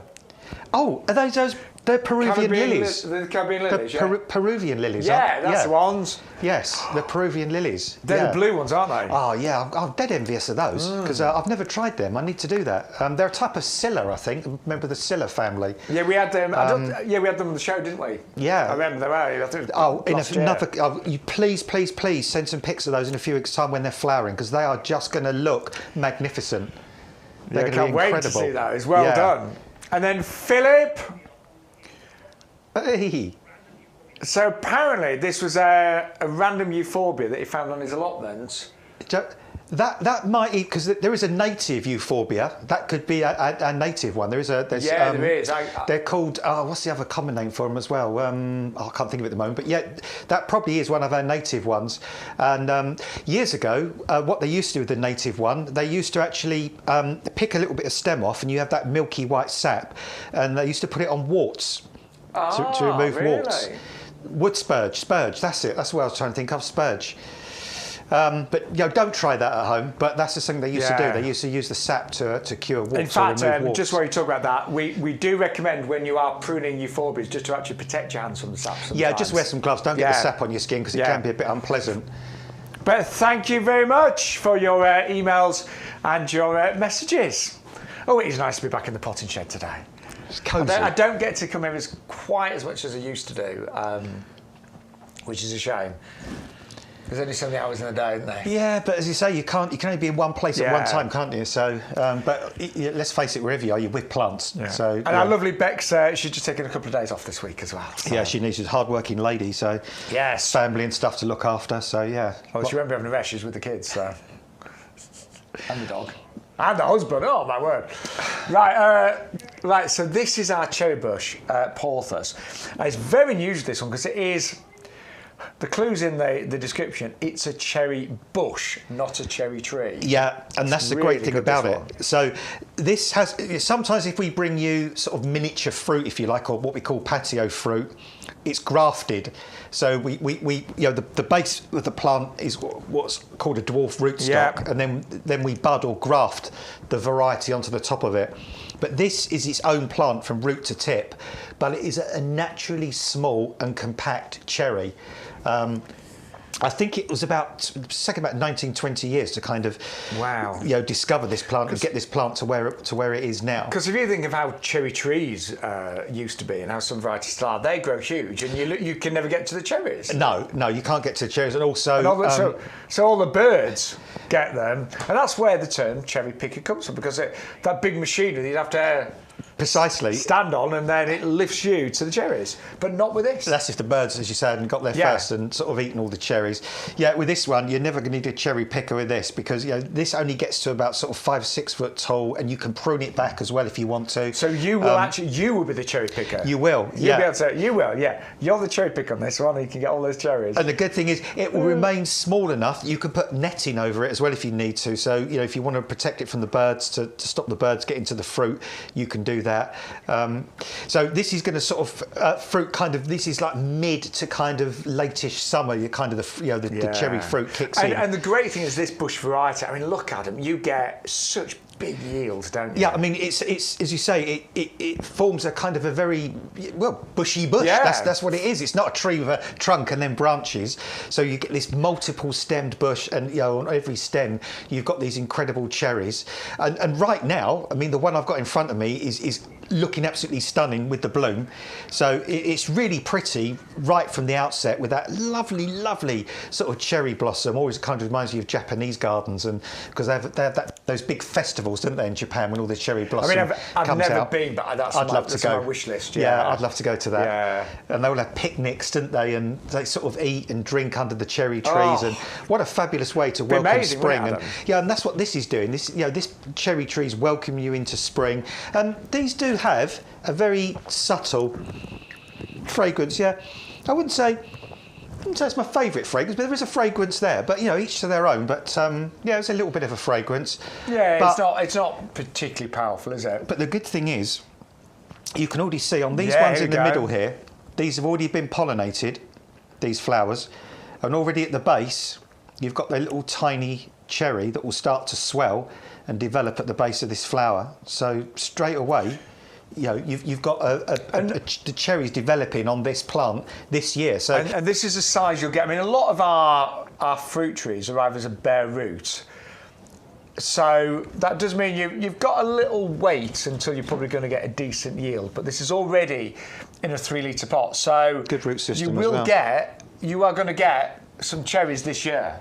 I think you've got an extremely high chance, don't you, Adam, of getting a good mini crop in the first year. Well, definitely, because where you see the flowers, Shaun, the birds, the bees, the pollinating insects will pollinate those flowers, that's each one of those flowers is going to become a cherry. So this year you will get cherries on this plant.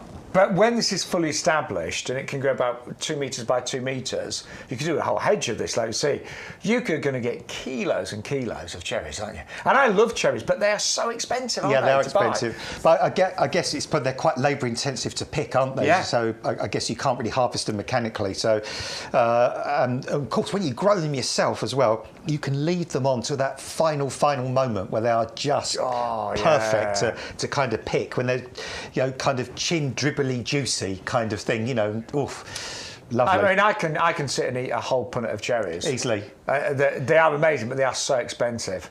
I did once, I'll never forget it, I once did a supermarket shop and I bought a few bits and pieces, and on my way home I thought, they've got that wrong. That was a lot of money for, when you look in your bag, you think. And then it turned out the cherries were £14. £14? I mean, it was a bit. Look, to be fair, it was £14. It wasn't. Whoa. It was an expensive supermarket, and it was their premium cherries. But yeah. Yeah, that's I mean, I wanted to drive back and return them, but it was a bit late. But I thought, that's ridiculous. Did you enjoy them though? You enjoyed them, so. But yeah. Well, I didn't enjoy them as much as I would have, because I knew what I'd paid for them, Adam. You can feed a whole family on that for the day, can't you? Yeah, I mean, some people that would be 2 or 3 days, to be honest. Yeah. But I mean, the good thing about this, this plant is it looks fabulously attractive in its own right now as a flowering cherry, and then of course it gives you that edible crop, and then of course cherry trees at the end of the year have really lovely yellow autumn foliage as well, they do, so don't they? You get that amazing gorgeous foliage later in the year before the leaves drop. So I just think that's a really elegant, dainty, brilliant way to grow cherries. Sure. Is your list getting really long today? I know, so is mine. But that is brand new. You got a £10 saving on that one, 300,176. Right, I'm also really excited about this buddleia. I'm just going to show you this. Look, I mean, Adam, the trouble with presenting here at YouGarden TV is I look at my own garden and I'm really happy with how my garden's getting on, but again, I've got a buddleia in there and it's just a normal purple variety. And you look at that and think, oh, I wish I had all that. The weird thing is, if it was April the 1st, I'd be thinking today, that's whatever, that's not real. But what they've actually done is this isn't one plant that produces 3 different colours. That would be fantastic, and some plants will do that. But what we've done, we've planted 3 different colours that are really compatible plants together in one pot. So they're not going to fight, even though they're in really close together. Yeah. But that gives you the tricolour. It does, yeah. So 3 different varieties with all similar growing habit, all happy to grow along together. And anybody who's growing buddleias, buddleias, they are probably one of the toughest things you can grow. Is it Rowtrack or whatever they call it these days? They spend millions of pounds a year trying to get rid of buddleias because they grow wild on the sidings of railways, and they're super drought tolerant, super sun tolerant, frost tolerant. Oh, look at that! Yeah, that's mad. I mean, if you kill a buddleia, you've I don't know. You've done well. You've done well. Yeah, it's a challenge. Do you know, Adam? True story. When my mum moved to her bungalow, there was this massive buddleia in totally the wrong place. It was at the side of the drive. It blocked out the spare room. And my mum, she was like, I want rid of that buddleia. She said, look, because it was in the way. It really affected where you parked your car. It affected getting into the house. It blocked out the light. But I said, Mum, it was beautiful. It really was, but it was in the wrong place. And I moved it in the middle of summer, July, right? Totally worst time to ever, And it was a big established buddleia. So you had to trim it down a bit, I guess, where you moved it. And I did, but I also managed to break. There was like a main root that must have been that, and I snapped it. Then that was obviously its main root. Yeah. Moved it. I said to Mum, it probably won't survive, but I said, I'm going to put it there, whatever. Now, it did look like this, like 2 months, right? but it held on and it grew back. It came back. And the next year it was fantastic. And where in its new position it looked great. So they are so hard, as Adam was saying. But this is a lot more exciting. And we often nickname this the butterfly bush because the butterflies love budgies, Yeah, don't they go absolutely mad. Those individual flowers are full of nectar. There's really lovely sweet nectar down inside those flowers. So the pollinating insects, the bees and stuff go mad for these. And this one as well. This will get a sort of a couple of meters tall, and it will form a nice kind of clump of these multicoloured flowers, which look amazing. So again, good for a small-ish garden because you might think to yourself, well, I want a white buddleia, I want a pink buddleia, I want a purple buddleia, but I can't have all three because that's my garden consumed space-wise already. Now you can have this because now you've got 3 buddleias in one arrangement. You can get all those 3 colours in a relatively small space, which is brilliant. $12.99 as well is what you're paying today. Right, hang on. Breaking news. Eleanor killed a buddleia. Dun dun dun. How?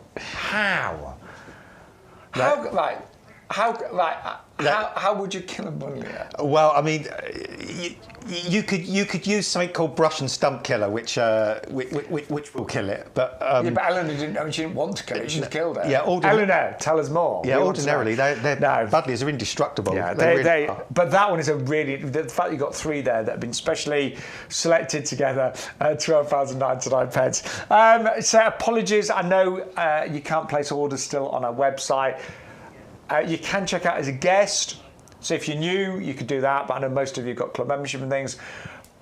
But you can give us a call on the phone lines. It might be nice to have a change, have a chat with somebody. 0844 502 0050. But if you're watching the show a bit later, and we're live now coming up to about 10 to midday this Wednesday, but if you're streaming later, I'm sure it will have been fixed. So don't worry about that. Right.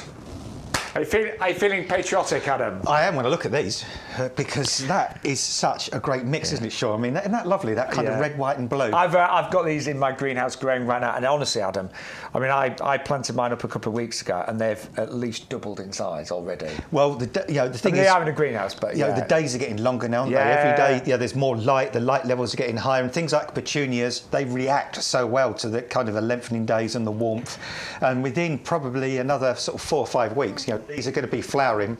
These are going to be growing away for you. And you can just get this wonderful mix. I mean, you don't have to mix them if you don't want to, because they're labelled on the actual little packaging, so you know exactly which colour is which. So if you wanted to grow them individually, you could, but kind of our thinking behind this is to get that lovely kind of red, white and blue mix on there. Is there any kind of particular national event this year, patriotic event coming up, like a royal family thing or anything this year? No, I guess not. But have we got any European Games or anything like that, or big sport event? Summer Olympics. Yeah, that could work actually, because Paris's French flag is red, white, and blue as well, isn't it? But I don't think you need an excuse. I think the 3 colours go really well together. You can either mix them up like we've done here, or you could do one basket, as we said, red, one white, one blue. What do you do? I like to mix them. I'd mix as well. I like that mix. I think that's a really, really pleasing mix there. And the thing is, sometimes when you do mixes like that, you say put the purple with the red, which for some people might be too much, but I think that works quite well. But when you put white in between, suddenly the white almost acts like a referee, doesn't it? It kind of, it just sort of breaks it up, and it creates that harmony between all the other colours. So yeah, for me, that is brilliant. 407.63 is your item and that. Just a quick reminder, Adam did mention that all of them are colour labelled. So basically, and again, I know you'll probably all know this if you're regulars, but the opportunity they've got, can you see it says A, B, C, D, E, F, and then on the bottom here, there you go, there's the G, there's the H, there's the I, and you get the same the other side there. So just what you really want to do is when you get them home, give them a good water, but ideally you just open up the tray, water them in there, and then as you take them out one by one, you can actually just know which colour is which. So it's really, I mean, sometimes I've been a bit keen, and I've been so happy my plants have arrived. I've just taken them all out and oh look, and then I thought, oh, hang on, I've mixed them all I'm not up. going to know now. No. That's a surprise when they do come out. Yeah. Or a shock. And to be honest, if you're doing a mixed basket, it's not the end of the world. But you could be unlucky and end up with like 3 whites together and then one red and no blue. So it's really worth just spending that bit of time and making sure you know which colour is which as you plant And I would it. say on those as well, probably for a 12-inch basket, what you probably need only about three of them, and then for like an 18-inch basket, perhaps sort of five or six. Yeah, kind of. You wouldn't need more than that. I overplant, so. That's not a bad thing, though, sometimes. No, but you're right, you don't need 3 on a Yeah, because sometimes if you basket. overplant, the plants all compete with each other, don't they? And it kind of almost can defeat what you're trying to do. So if you give them a bit of space to get established, then in the long term you get you get better. You get more flower and happier plants. I think my trouble is because there are a lot of hanging baskets for the pub and pots. I do need it to look good, probably a bit quicker than most gardens. But I mean, I do keep on top of the watering and the feeding and things. So, but you're right, you don't need many of those to make a great display. Right, now, I'm very excited about this. It was one of the most popular items last week. And I know, Adam, I know you love your exotic plants in your garden. You've got lots of palms, haven't you? Yeah, all different things, unusual things. Yeah, lots of weird and wonderful things that wouldn't normally survive in the UK, but I know you fleece a lot of your garden. Yeah, I like things that are a bit of a challenge, you know. If somebody says, no, you can't grow that, it's like, I will. Now, did you know you could actually go kiwi in the UK? And these are remarkably harder, though, aren't Well, they? they are. In my old garden in Bishop Stortford, I had one of these. Did you? Yeah.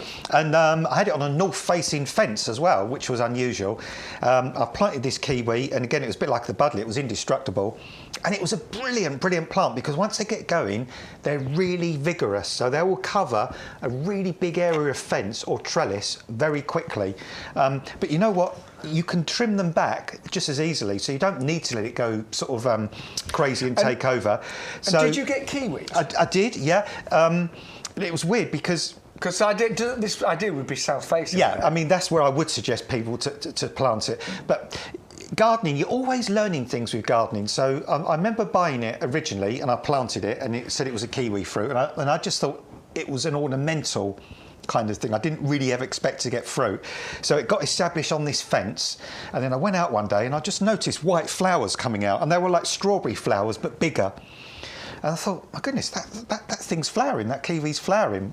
And some of them did go on to start producing little tiny kiwi fruit. Now, I'll be honest with you, they didn't get to the point where I could eat them because I had it in the wrong position. But I have been to gardens like you know, you go to see these sort of famous gardens or these sort of what do you call the big houses that have the Victorian walled gardens, stately homes. Yeah, Cheers, Stu, that's what I'm thinking of, stately homes. That'd be superb, wouldn't it? And I've seen them on south-facing walls in these stately homes, and by mid-late summer, they are absolutely dripping with kiwi fruit.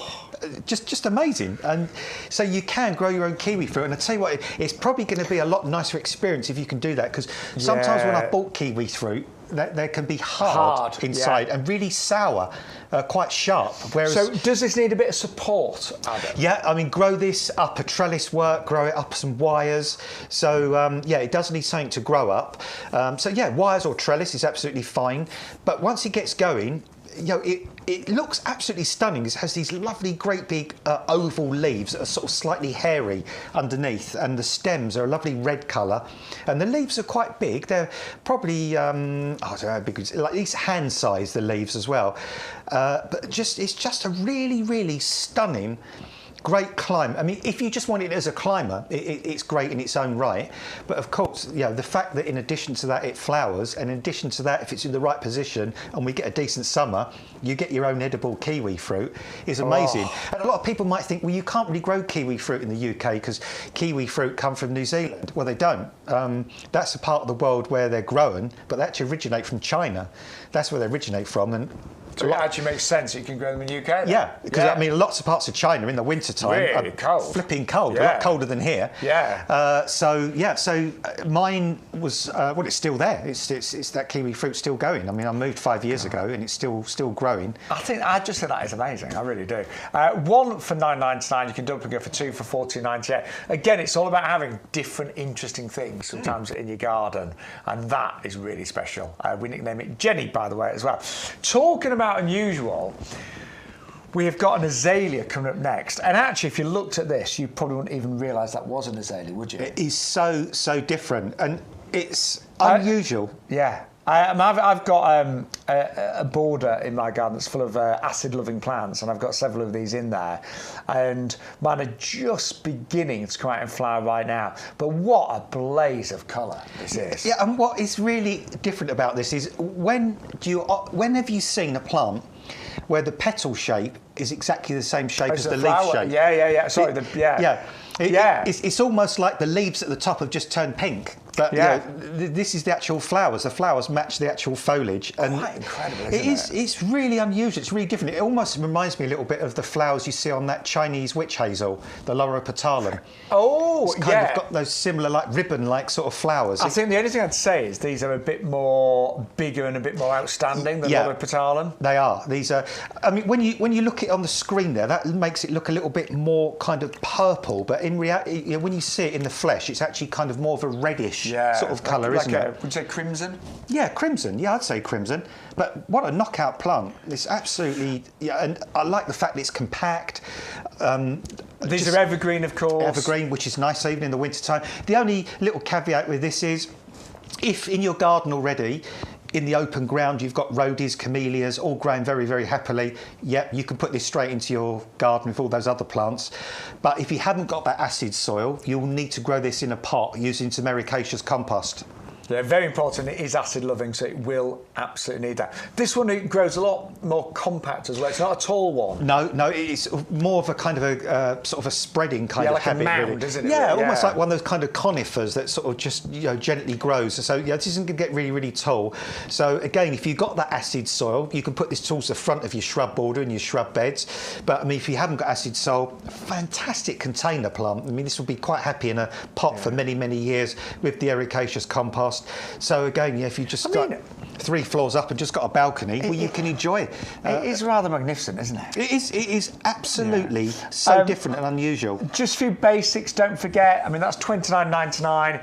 If you manage to spend another £10 and a penny, that would take your order to over £40, and you would get free delivery as well. So do bear that in mind. Free delivery on any order over £40. Always use the offer code. That will unlock all of the promotions available today. It's YGTV 1524, and your free gift what would be a bag of ericaceous? What do we charge for a bag of ericaceous to go with that? Would that get you over 40 quid if you got that? It would do, yeah. Got that and a bag of ericaceous. We've got ericaceous compost on our website. ERICAEOUS, is that how you spell it? Something like that. £19.99, so yeah, that would easily get you over. But don't forget, that is your free gift today as well, these brilliant grow bags as well. Do love this. I've got them in my garden, and they are rather spectacular, actually. They really are. You can't miss them, can you? They really stand out this time of year. They really do. Especially on the dull days that we've been talking about. It's great to have that big shot of colour. Now, our next plant is a hydrangea. I would not have even... looking at that, I'd have gone, is that really a hydrangea? Well, it's weird because we've gone from one plant where the leaf shape is the same as the petal shape, and now we've gone to another plant where the leaf colour is the same as the flower colour. Yeah. They kind of match. And at this point, you almost can't tell where the flowers are going to start and where the foliage ends until obviously the foliage does come, the flowers do come into bloom, and it's one of these. Really special. It is special, yeah. And it is one of these hydrangeas as well that the flower colour will change depending on the pH of the soil. So if you plant this in acid soil, it will go bluey purple, the flower colour. If you plant it in alkaline soil, it will stay that sort of pinkish colour. But do the leaves stay the same colour? Yeah, the leaves will stay the same colour. But I mean, look at that. It's amazing. That's just magnificent, isn't it? So at this time of year at the moment, as the new foliage comes through, it's got this incredible sort of pink tinge to the edge, sort of pinks and creams and salmons and all sorts of lovely colours there. And then as the leaves mature, those colours kind of die back a little bit, and then they become just more white on the edge and green in the middle. But I mean, look at this plant. This one is what we're sending out to you, and there's a flower head on almost every single stem on this plant. I mean, this plant is only 8-9 inches tall, but already Look, flower buds on there. So you're going to get flowers on this year. And this is a really lovely compact hydrangea as well. So it's sort of, about a metre or so is kind of all it's going to get to. So really, great for a small space. But I love it when you get a plant that just gives you so much impact from all different angles. From the fact, it hasn't just got a dull green leaf. There's multiple colour in the leaf. And then if that wasn't enough, the leaves then sort of start to take a back stage as they mature. And then they allow the flowers to contrast beautifully with the foliage as it matures. Incredible, absolutely stunning. It really is. I mean, this is a new one for me. I did not know this variety. Well, I mean, that's the thing, Shaun. There's so many new hydrangeas coming in these days. I mean, see, I remember as a child they were only like the mop-head ones. That's it. And I remember like pink, white, and blue. Yeah, that's all I remember. Depending on where you lived or where you went to, and sometimes you got some that kind of in-betweenish colour, didn't you? Kind of a sort of a mixture. But I do not remember anything like the varieties that we've got now. No, they just weren't around, were they? No, we've got so many different types of hydrangeas now, and they are just amazing. And the different shaped flower heads, different coloured flower heads, different types of foliage. My list is getting longer and longer because I would love to have that one. There's a hydrangea for everybody. Or several. Hydrangeas, again, are good for shade as well. If you've got damp shade or cool shade, hydrangeas will love that sort of position. In fact, Adam, whenever I've put them in too sunny a position, they have struggled a bit because they hate to dry out, don't they? They do, yeah. And when we, sometimes in recent years we've had those really odd freaky days where we've been hitting like over 40 degrees, which is insane. They get fried on days like that. So, so even like, say, part shade. Somewhere where it's sunny in the morning, gets sort of a little bit of shade in the afternoon. So somewhere east facing where it gets a sunny morning, then by the afternoon it's in shade, it will love. Great for containers. You can grow this in a container very easily. Again, if you want to enjoy hydrangea in a pot, you can grow it in a pot. Hardy, but bone hardy, it'll get through any winter. And what about pruning? We often get questions about pruning. Pruning with this one, this isn't a paniculata type. So with this one, I wouldn't do anything with this for the first 2 or 3 years. Just leave it for the first 2 or 3 years and let it build up and get established. And then after that, every year, just take out about 1/3 of the older stems. So ones that have got a bit woody and aren't producing much foliage, just take those out and then leave the more vigorous ones to flower again for the following year. Right. And just do that once a year. Just take 1/3 out of the old sort of damaged, woody kind of non-productive stems. Keep the nice new vigorous ones. And that's what you need to do. Whereas paniculatas, they're the cone-shaped ones. You can really cut them right back. You just chop them off in the spring. If you sort of chop this one straight off in the spring, you wouldn't get you're probably going to lose your flowers for the season. So it's just an interesting thing. I always think with hydrangeas, you really need to know when to prune them. I had a clematis once and I inherited it. And first couple of years, no flowers. Like, what's wrong with that? I realised it completely pruning it at the wrong time. I mean, it's a rule of thumb with clematis. If they flower before June, only take them down to about sort of 2 or 3 feet. If they flower kind of from midsummer into autumn, then you can take them right back. Take them right down. As a rule of thumb. Right, lovely to have your company today, by the way. Lots of you watching. So apologies, I know the website's still not fixed, but you can order on the phone lines. You can log in as a guest, but obviously if you're a club member, that's not going to work for you. But notes, just make a little list of your item numbers. We'll tell you when it's working, and you can place your order after. But just enjoy the show and all this fabulous advice, hopefully, that you're gaining from Adam today. Right. Now, lobelia is coming up next, and we do lots of different size of plug plants, but these are the most affordable that we do. They're called Pro Plugs. Look at that. You get 60 Shall of I these. run out? Right. Yeah, go on. Oh, does he want to come out? Oh, hey! Look at these. Look at that. 60 of them. That 60, absolutely stonking gorgeous, super rooted. And I tell you what, Adam. I mean, look, I've got one there as well. Look, they are really strong plants. Now, Adam's been... Hang on. Hey, look at them. So you are getting these at a tiny, tiny price. I think it works out 20 pence a plant, Adam. See, that's phenomenal. 20 pence. That really is. Now, do you know what? The work you would have had to do if you're planting seeds, to get them to look as good as that with those roots. And the thing is as well, they look amazing. And there's not just one in each plug. Oh no, there's 4 or 5 individual plants. So even one of these plugs could give you a mixture of colours. And it's weird, Shaun, because earlier on we were talking about busy lizzies. We say when we were kids, busy lizzies were only pink. And do you remember, Shaun, when we were younger, lobelia was only blue? It was blue. That's all you could buy. Yeah, it was blue like lobelia. a dark blue lobelia, that was it. And then they started to bring in sort of light blue lobelia, and then white lobelia came in, and then pink. But what I really like is there's another mixed simitis called Jewel, and now they've brought in these wonderful sort of mixes of colour. And lobelias just flower a crazy long period of time, don't they? Now, all you need to do is gently take those out.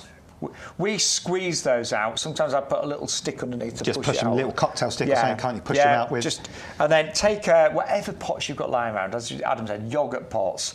And I never throw any plant pots away. And I've just filled that with our premium compost, I've shoved my finger in there, and literally, that is it. And that will have filled that, I would say in about 3 to 4 weeks, that will be ready to go. Ready to go. You don't even need to take it out of these pots because these pots are biodegradable. Yeah. So, in fact, what you could even do, and I've done this with my cucumber seeds this year, I used egg boxes. So you could just get an egg box. That's a good idea. Fill the egg box with compost, plonk one of these lobelias in each bits of the egg box. And then once they're ready to go out, don't even pull them out the egg box. Just cut the egg box up into 6 sections and just plant with the egg box. That's a great idea. Yeah, well, I did this with I grew my cucumbers in an egg box, and the cucumber seedlings got to that high, and the roots started to come out through the cardboard of the egg box because it was wet and soft. So I just cut down the middle, cut across. So I had 6 little egg box sections, and then I just planted them into the next pot. No root disturbance. What a great little hack and that no is. plastic used. All biodegradable. No disturbance to the root of the plant. Yeah, happy days. I'm going to do that. So you are going to get 60 of these lobelia. They're called trail away, and that's exactly what they do. As Adam said, massive, lovely variety of colours. You've got purples, light blues, darker blues, whites in there. Great for your pots, your hanging baskets, because they just trail away all summer long. And I think lobelia looks great amongst other plants, but equally, if you just do a whole pot of lobelia, it can look fantastic, can't it? I did that last year. I had I've got like a stand in my garden that had what do you call the thing on that tells the time of day with the sun on it? Sundial. Sundial, that's it. But anyway, I took the sundial off the top and I just put a little terracotta bowl on there, and I just had about half a dozen little blue lobelia left over for a job I was doing at work, and I just plonked them in there. And you know what? That little tub gave me the most amount of joy almost out of anything in my whole garden, because all summer long it just kept flowering, it just kept looking wonderful. And that's the great thing about lobelias. When you've got so many little plants like this and other things are starting to come up, because these, even when you pot it on will be reasonably small, it's so easy just to put them in between other things where there's gaps. So if you've got, and you never have to deadhead lobelia. Oh no, you just leave it. Yeah. So if you've got really tall pots, if you've got troughs, if you've got hanging baskets, anywhere where this can tumble down, where it's got a little bit of height to tumble down, this will look amazing. In fact, the little rectangular pots whose names I've forgotten again.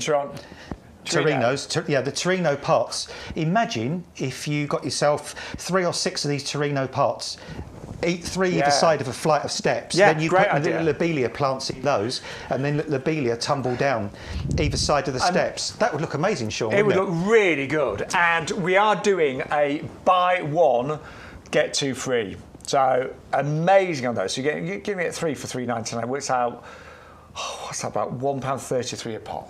And I would put about 5 in there. 5, so one either corner, 1 in the middle. And that will give you a massive display. Yeah, and let them grow away. And what I would say, we do lots of different size of plug plants, including garden ready, and they'll be coming up in the next 4 weeks or so. But the best value is the pro plugs.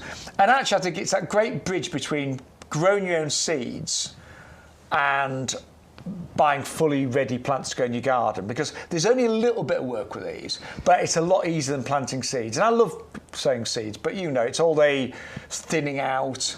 You've got to keep your eye on them pretty much every day when you're growing seeds. You can't just go away for a few days and forget to water. All the work's been done, and you are getting, as Adam said, like 60 of those, and there are several lobelias in each little plug. Have you ever grown lobelia from seed? I did it as a kid. I did it once. They're tiny. The seeds are minuscule, absolutely minuscule. They are like... they make a grain of rice look big, basically, don't they're they? Tiny. They're so tiny. tiny. They're like little dots, aren't they? And you try and spread them thinly on the compost, really and they all hard. come up all together in one group. And when you try and transplant them, they are so delicate. It's really challenging. You've got to have the best eyesight, the best dexterity, and a lot of patience and time. So with seed that small, some seeds are really, really big. So, with some big seeds, you can sort of station sow them. So that means you can sow one seed in the position where you want it to grow up. But that's difficult with lobelia. So when you're buying plugs like this, it's just fantastic because all the hard work's been done. All you've got to do is, like you said, Shaun, grow these on a little bit, and then end of April into May, get them outside. And just look at that. That is just crazy. I mean, that lovely little, let's untwiddle that root. Look at that fabulous root system on there. That is such a... I'm actually really impressed with those. A super happy plant. Is that another item going on my list, Adam?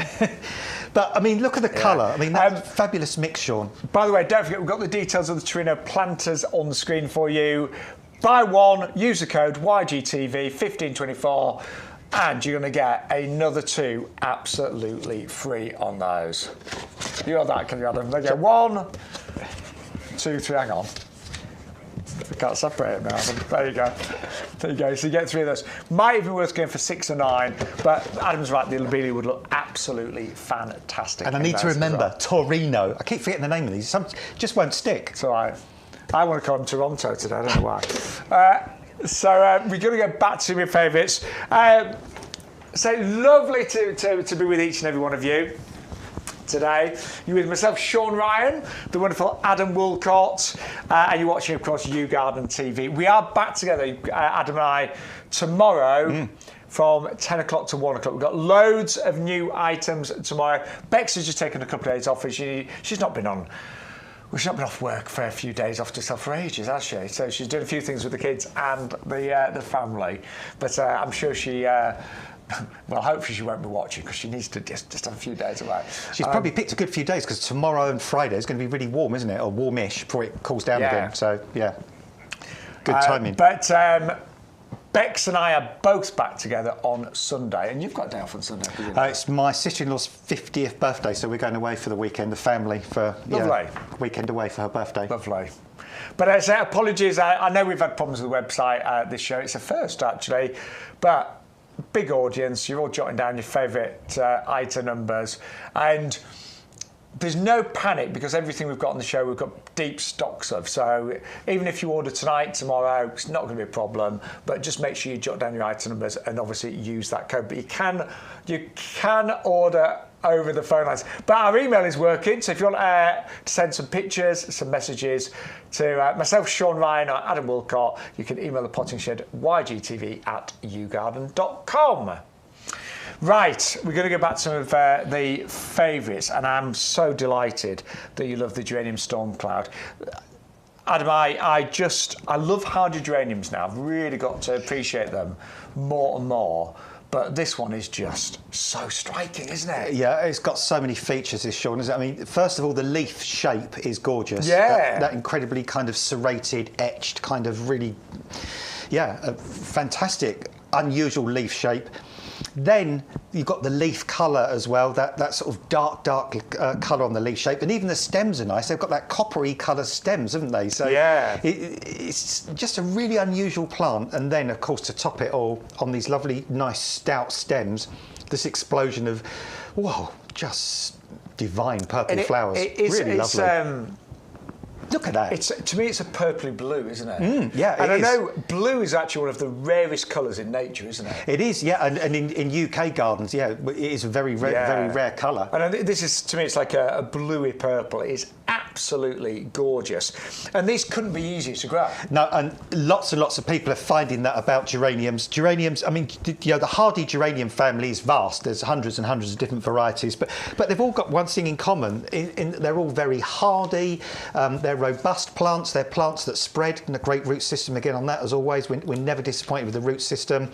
And with the way our climate is these days, you know, sometimes we get in silly, ridiculous wet winters now, and then we run into, like, you know, a couple of months of super dry summer, and it all goes the other way. Great thing about hardy geraniums is that they survive all those kind of conditions. Yeah. They are reliable in a changing climate, which is great. And once you've got them planted and established, there's almost nothing to do. And they have this great thing, a lot of them, where they spread as well, so they fill gaps very nicely. So they're great for helping suppress weeds. Definitely. As you say, they kind of just... They find little spaces to grow into, don't they? They do, So any little gaps, and then you suddenly see. I know in my garden, my geranium roseannes last year, I saw these little flowers just popping up behind shrubs, and it's amazing what a lovely, gentle display they give. Yeah, they do that, and sometimes it's weird you say that, because sometimes you see the flower popping up behind something else, and you sort of think to yourself, I never knew that had that flower, and it's like, it doesn't. It's actually the geraniums kind of made its way through. But they're not invasive. They don't take over anything like that. They opportunists, we should say. They do. They fill in the gaps. They flower all summer long. As Adam said, they're so easy to grow, and although I love my bedding geraniums, you've got to replace them every year. These are fully winter hardy. They do die down in the winter time, but they come back year after year after year. They are amazing. And I missed out on them last time I saw them. We have got stock available right now. That's a must-have for me today, Adam. Yeah, I can see that, Shaun. And also another thing about geraniums is, you know, they grow in quite poor soils. They're not fussy about soil. I mean, providing it's quite, you know, reasonably sunny and bright and well drained, they just grow. Over the years, I've seen thousands of gardens with all sorts of different geraniums in. And the thing I've noticed the most about them is they're just always there, and they never cause grief or hassle. They're not a plant you have to worry about. I think they're brilliant. And that variety, wow, that is an absolute stunner. Ever present, never trouble, as Stu, our producer, just said. And that's them. That's what they are. I just love those. Right, Dianthus are coming up next, often called pinks. And this is the Garden Pleasure collection. What I love about this, Adam, so many different colours in the one collection here. Yeah, there's 6 named varieties in here. I'm going to be honest with you, I haven't memorised all the names of all 6, but we've got 6 different colours in here, 6 different types of plants with slightly different kind of petals. You can see some there are a little bit more double, some a bit more of a single flower. We've got that deep claret colour, we've got the soft pinks, we've got the brighter pinks. But what you will have, oh goodness me, in abundance is fragrance. Yeah, oh yeah. Pinks are gorgeous. Lady Margot. That was one of Rosie Wilson was one, was it? Yeah. Aunt Agatha. Oh yes. Mrs. Coho. Queen Helene. Blushing Bride. Well remembered. It came amazing back. They did come back in the end. It's just popped out my head just like that. But actually, they all do the same thing in terms of they repeat flower, they are very low maintenance. You were saying, Adam, these have already been pinched out in the middle, so they're sort of producing sort of extra stems at the base, which is good. And they do form these lovely clumps of green and then flower all summer long. Yeah, really. And like the geranium, they're just easy once you've got them. And again, they're good for really poor soils. So if you've got stony soil, gravelly soil, sandy soil, chalky soils, they do great on chalk. Seaside gardens, windy exposed gardens, gardens that get really baked all day, rockeries, scree gardens, gravel gardens. So the only thing, Adam, they don't like is a boggy site. They hate heavy wet soil. You put them in heavy wet soil, they'll just rot off and die very quickly. If Bex was here today, I'd be saying, Bex, no, not for your clay soil. No, not for... Unless you break it up and... improve the quality of it. But yeah, I mean, other than that, They're long-lived plants. The foliage remains all the year through, so even in winter there's still something to look at. And it's a great, really easy to take cuttings from these. You can do, yeah. They're called pipings, the cuttings that you take from Dianthus. I don't know why they're called them, but that's the name for those particular cuttings, pipings, and they're very easy to do. So you can multiply these very easily. And then once they've had their first flush of flower, just trim off the dead flower heads, and then every so often they send up some more flowers and keep going. One of the nicest things to do, which I would do, is you've got those 6 different varieties there. I would, like, when they're flowering, just sort of cut 4 or 5 from each and make a little posy. Yeah, because they've got all that fragrance. Just bring them inside, put them in a little vase, and just enjoy that wonderful spicy fragrance.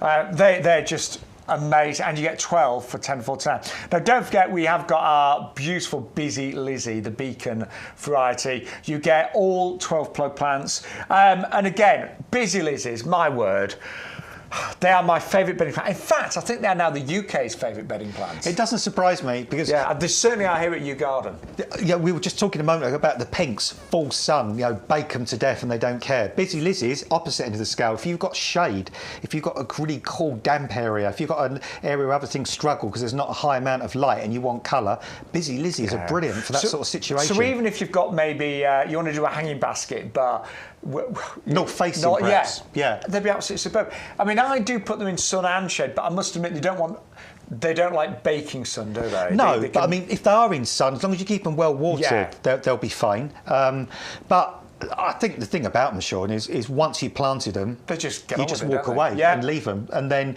if we never had a frost, if this winter no frost occurred, they'd keep flowering probably through to the following year. They'd keep going. I remember in my garden, I planted them underneath sambucus, and if you got sambucus, they grow really, really big. And I planted them under that, and what I didn't realise is the bottom of the sambucus really grew and bushed out, and it got a bit messy. And I thought, I'll just cut that back. And I cut it back, and there was all these lovely Busy Lizzies underneath that had virtually no light, and they were still there, flying away. Yeah. And I couldn't even see them. They were pretty much covered under the branches of the sambucus, and they still survived. Yeah. So it's amazing what a little bit of light these can actually have and still look beautiful. But you get colour all summer long, as Adam was saying. This particular variety, really well bred to be disease resistant, particularly with the downy mildew that killed a lot of Busy Lizzies. Yeah, no worries with that on these ones. So definitely an absolute winner. Also, just moving on now, we have got the geums next door to these, and these are Flames of Passion. And these are doubles, aren't they? Yeah, double flowered, and how gorgeous is that little flower there? If we just sort of turn this around a little bit. Look at him. Stunning. He is absolutely beautiful, isn't he? There we go. Let's get him right. Loads of buds coming on these. You can tell I'm not used to... There we go. There you go. Yay! Look at that. There we go. So, and I mean, I love the way that the flowers come up. They're like a shepherd's crook, aren't they, to start with? And then as they mature, those flowers sort of stand upright. Oh. I think these are gorgeous. Now, they are half price today, so you get 3 for £14.97. Your club price is £13.47. And geums, again, they are not difficult plants. No, very hardy, get through any winter. And again, a bit like the Busy Lizzies, good for shade, more shady areas. If you've got a shady area, damp area, but equally, you can plant them in sun as well if you want. So very adaptable, very amenable to different positions, very hardy, nice and compact, so they form nice little clumps. They probably form a clump about the size of a dinner plate. They'd probably, each clump would never get much bigger than that. And I do think they look good planted near each other, don't you? Yeah, it's nice to plant little groups of them. Plant right at the front of the border, because the foliage is only about 2 or 3 inches above the ground. The flowers about 8-9 inches above the ground, but weeks and weeks of flower on these. And again, I found with geums, if you deadhead them after the first lot of flowers have gone, more often than not they send up more spikes and give you a second show a little sort of later in the season. But even once the flowers are finished, they've got very interesting foliage, a nice sort of vibrant green, nicely sort of etched, notched kind of foliage and leaves, as you can see on the ones here. So even without the flowers, you've got the interest in the leaves as well. But I love the fact that these are doubles. Some of the geums that I've got in my garden are definitely nowhere near as attractive as these, Adam. Lovely, aren't they? They're gorgeous. So delicate and so pretty. Simple, but absolutely beautiful. And sometimes sometimes we bring you plants that that are very flamboyant and kind of really out there. But then sometimes it's nice to have something like that that's just kind of very subtle and very just sort of pretty and you know, and simple but gorgeous. I'm wondering, Adam, you know the Stormcloud geraniums, could you imagine those near the gyms? They would be nice, wouldn't they? Yeah, I could see the geraniums behind. That's what I'm thinking. It's nice those to the front and those behind. Yeah, I'll tell you what, Shaun, I love the contrast of that flower colour with the foliage on the geranium as well. Isn't that good? Yeah. Yeah. And you know what? Even if some of the geranium leaves slightly kind of shaded the geum wouldn't worry about that because they say they don't mind a little bit of shade. In fact, they're kind of member of the Avens family and they're sort of woodlandy kind of plants anyway. So more than happy. I hope you're enjoying the show as much as we are. And say apologies, I know you've not been able to order on the website unless you check in as a guest, but you can give us a call, but you can order later on today. So just make your list. And we are back tomorrow as well, 10 to 1. Right. This time of year, I mean, we're always busy for compost, but April is probably, I reckon April will be our busiest month for compost here at the nursery. Well, there's just so much to do, isn't there? Yeah. Oh, I mean, yeah, well, I'll tell you what we'll do. We're going to run our system and just try and give you an idea of how many bags of compost you've ordered in the last month. And so we're only going to get busier now we're into April. But what you get into, you get 2 of our 50-litre bags of compost for just $24.98 and delivery is included in that. Club price is $22.48. You will get, with every separate order today, you will get your brilliant free gift. I know some of you maybe got this last week, but you know what? You cannot have enough of these. I mean, I bet I've got half a dozen of these now. And I've actually got a couple permanently in my boot of my car because I've discovered they're brilliant for shopping. let's have a one. Yeah, go on. So the handles are, I would say, almost like commercially stitched in. So look at this. We should have signed a health and safety report, I'm sure. Look, white knuckles, look. A risk assessment. But no, you know, that... We'll release the pressure together so one of us doesn't go one way or the other. But yeah, but look, super tough bags. Yeah. So great for recycling, great for when you've got really heavy things from the supermarket, things like cat litter, boxes of cat food, bottles of wine that sometimes sometimes the other handles go, don't they, on the plastic bags. I'm like, you know, I've done it before. I've bought a few bottles of wine in a plastic bag and you're walking out and it breaks and there's red wine everywhere. These, I have never ever seen these break. I've never seen them rip. I've never seen the handles come off. Well, I can I totally understand that because at work we get stuff delivered in what's called bulk bags or ton bags. Yeah, they're just like those, and it's exactly the same material that those bulk bags are made out of. It's like a mini bulk bag. And they have gravel in them, they have stone in them, and you see them lift them off the lorries, and these bags are super heavy. But that material, it never rips, it never tears, it doesn't rot, it doesn't rust, it doesn't corrode. So ultimately, this is your kind of most environmentally friendly bag as well.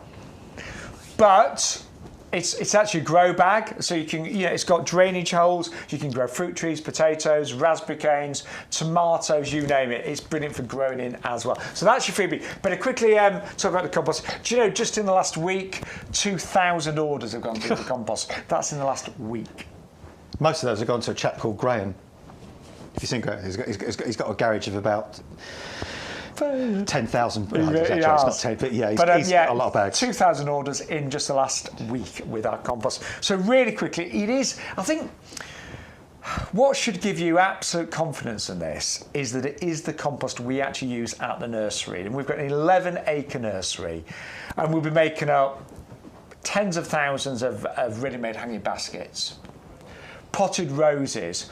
We sort of begin to get towards the end of our bare root season. So any bare roots that are here in the nursery will then be potted up and sold as a potted rose. Hydrangea, we had the hydrangea magical candle, the bare roots. Did you see that one? No, I didn't. No, I didn't do that one. But so we were one of the first in the UK to actually grow bare root hydrangeas. But any bare roots that haven't been sold, again, they're potted up right now and they'll be sold as a plant. So the fact that it's the compost we use here at the nursery, if there was a better one, we'd be using it. We would.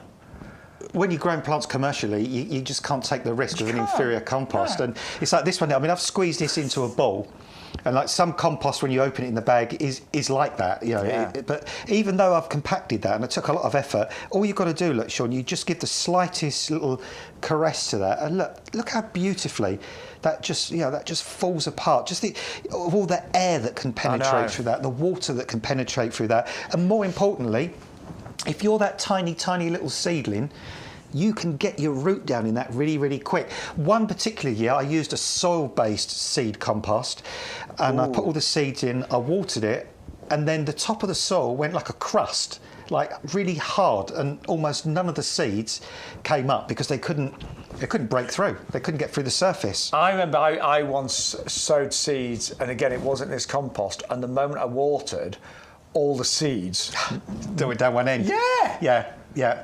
Well, that's probably, again, because that compost is this is probably not a word, but that compost is probably like hydrophobic. You know, it's kind of. Well, honestly, it didn't like the water being put on it. I'd spent ages because we were small seeds and just getting them all evenly distributed, watered, and so this we always say is from seeds all the way through to trees and everything in between. Houseplants. I've repotted a houseplant. I've got a Monday, my day off. I had what's called a pancake plant. Was getting too big in a pot, so I took that out, cut it in half, put it back in, and I used this compost. All my houseplants are in this compost now. Yeah, I think mine love it. Yeah. I counted my houseplants the other day, 56. Oh, you got a few more than me. I think I'm on 52. I think I last counted. My mum came out and she's like, "How do you manage to water all these plants?" Not easily at the moment because I've not got the watering can. I left it at QVC. So anyway, let's talk about the compost. 50% composted wood fibre. Yeah. And that gives it this amazing texture. And you were saying, Adam, it keeps it open. Yeah. It gives it that nice open texture. What the roots can find oxygen, nutrients, the water can percolate through. And the reference you were making a moment ago when you said you sowed all your seeds on that seed tray, then you watered it, and all the seeds went down one end. That's because that compost probably didn't have a lot of wetting agent in it. So rather than the water, being sucked into the compost immediately, run along the surface, washed all your seeds down to one end. This has got a wetting agent, so it makes the compost like kitchen towel. It wants to absorb water. It wants to suck the water in. It doesn't want to repel the water. And that is actually so important, particularly if you're doing pots and containers and they dry out. You don't want to water them, get the water all over you and not in the compost. Different types of peat. There's white, there's dark peats, and there's some renewable ones like the sphagnum moss peat.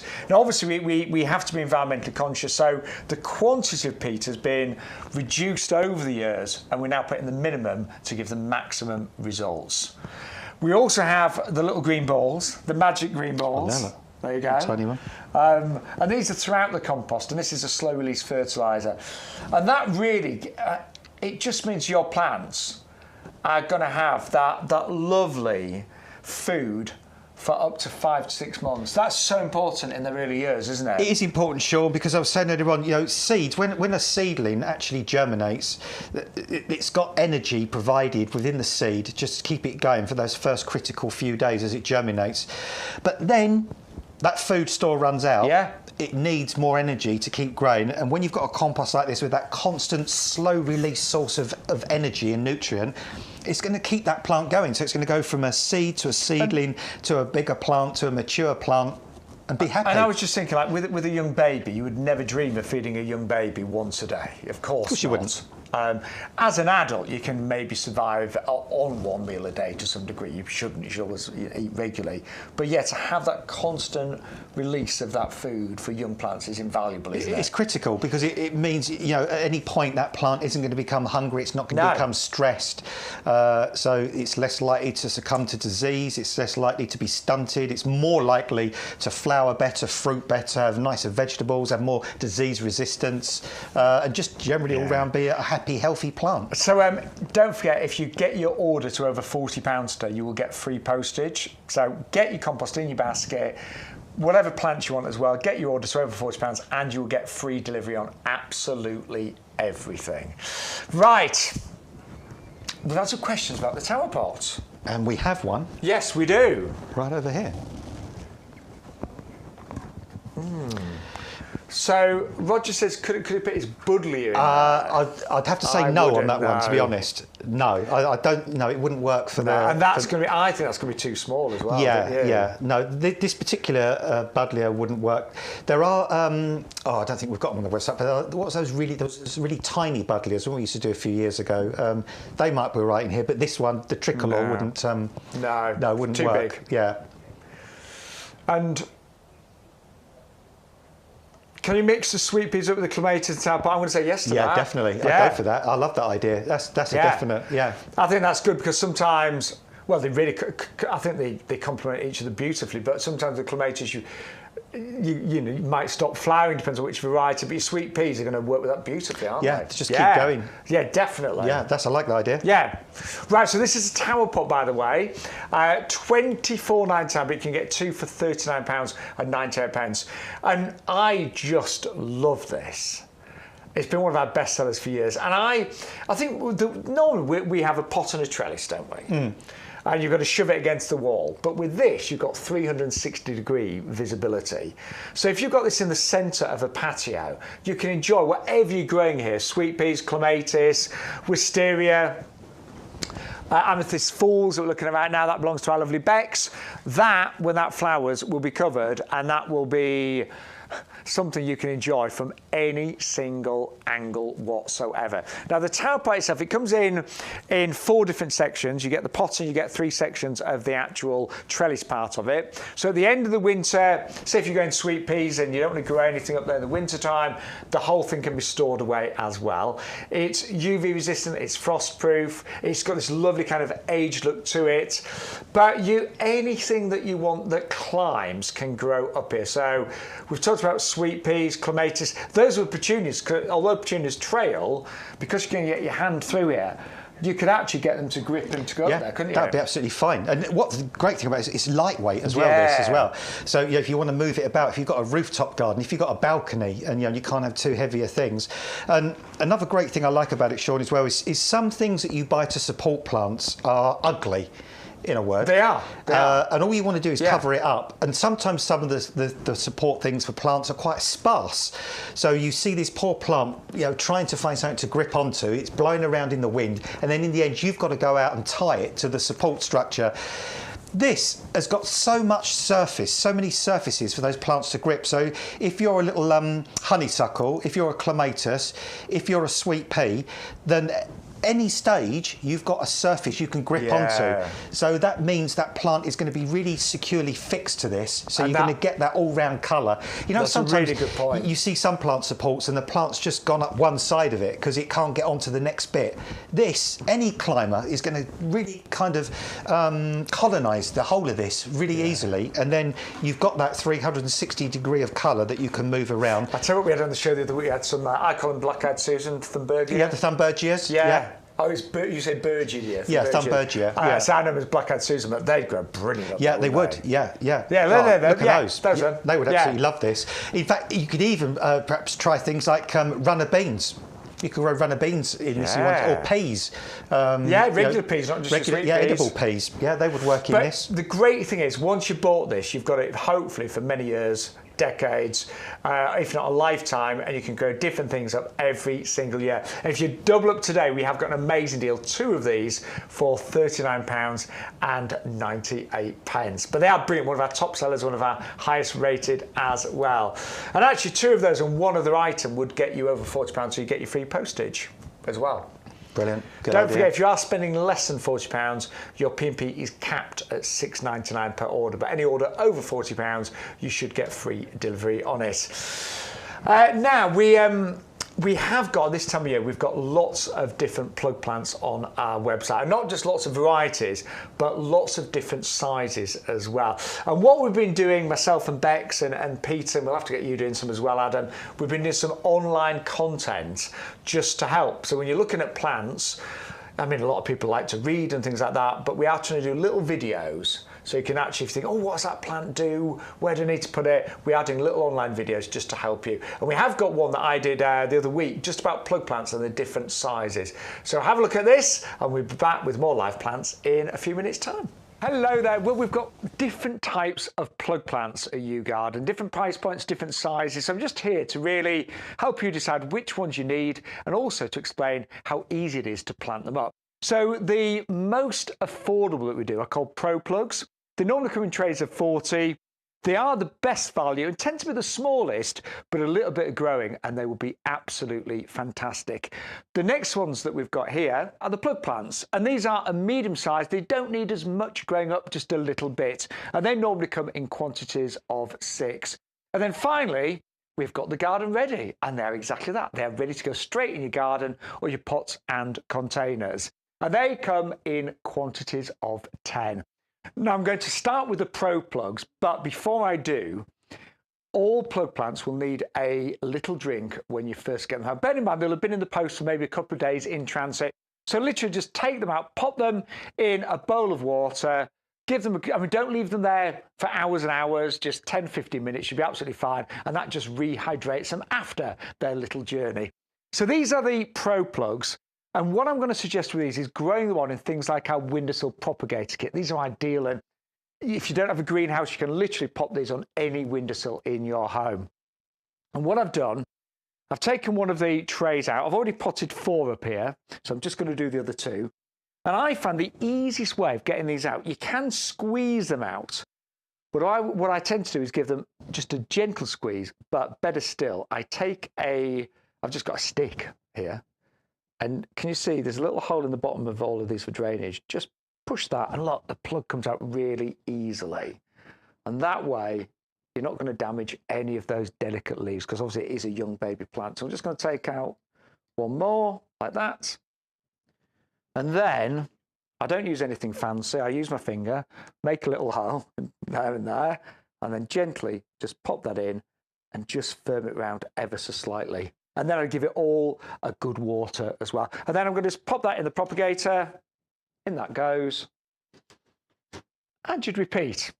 And that's ready to grow. And you'd be amazed how quickly these grow. They're already really strong plants. They just need to be grown up. So those are the Pro Plugs, normally trays of 40, and the most affordable, the best value. And it's really fun to see those grow into wonderful big plants. The next ones are our plug plants. So these are bigger. They come in 6s. And they come in mini greenhouses, and obviously they've been the cardboard boxes, which are all 100% recyclable. And if there are different varieties, different colours, they're all labelled as well. In fact, I better show you this. There's a label on the front that corresponds with, can you see there, the letters? So you've got A, B, C, D, E, F. They can see them a bit more clearly. So if you do want to, say, colour coordinate, then do make sure that you remember which ones are which. And I would suggest with these, because they are bigger and stronger, I would pot those on in a 9-centimetre pot. Things like skelly pots, shuttle trays would be absolutely superb.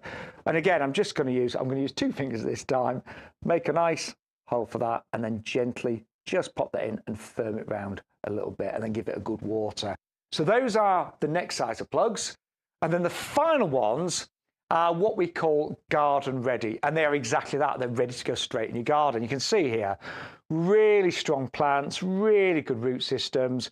And they could go straight in beds and borders. This particular variety is a Pansy Cool Wave, so I'd put that straight in a hanging basket or a container. But they are ready to go with no growing on whatsoever. And I would probably, just looking at my hanging basket, I'd probably put 3 in the hanging basket, and you could actually get away with 1 in there. But if you wanted to make it look a bit fuller early on, you'd put a couple in there. But they are really healthy plants. All of our garden ready are exactly that. They've been grown on to really great standards and can be put straight in your garden. So I hope that helps you when it comes to choosing plants.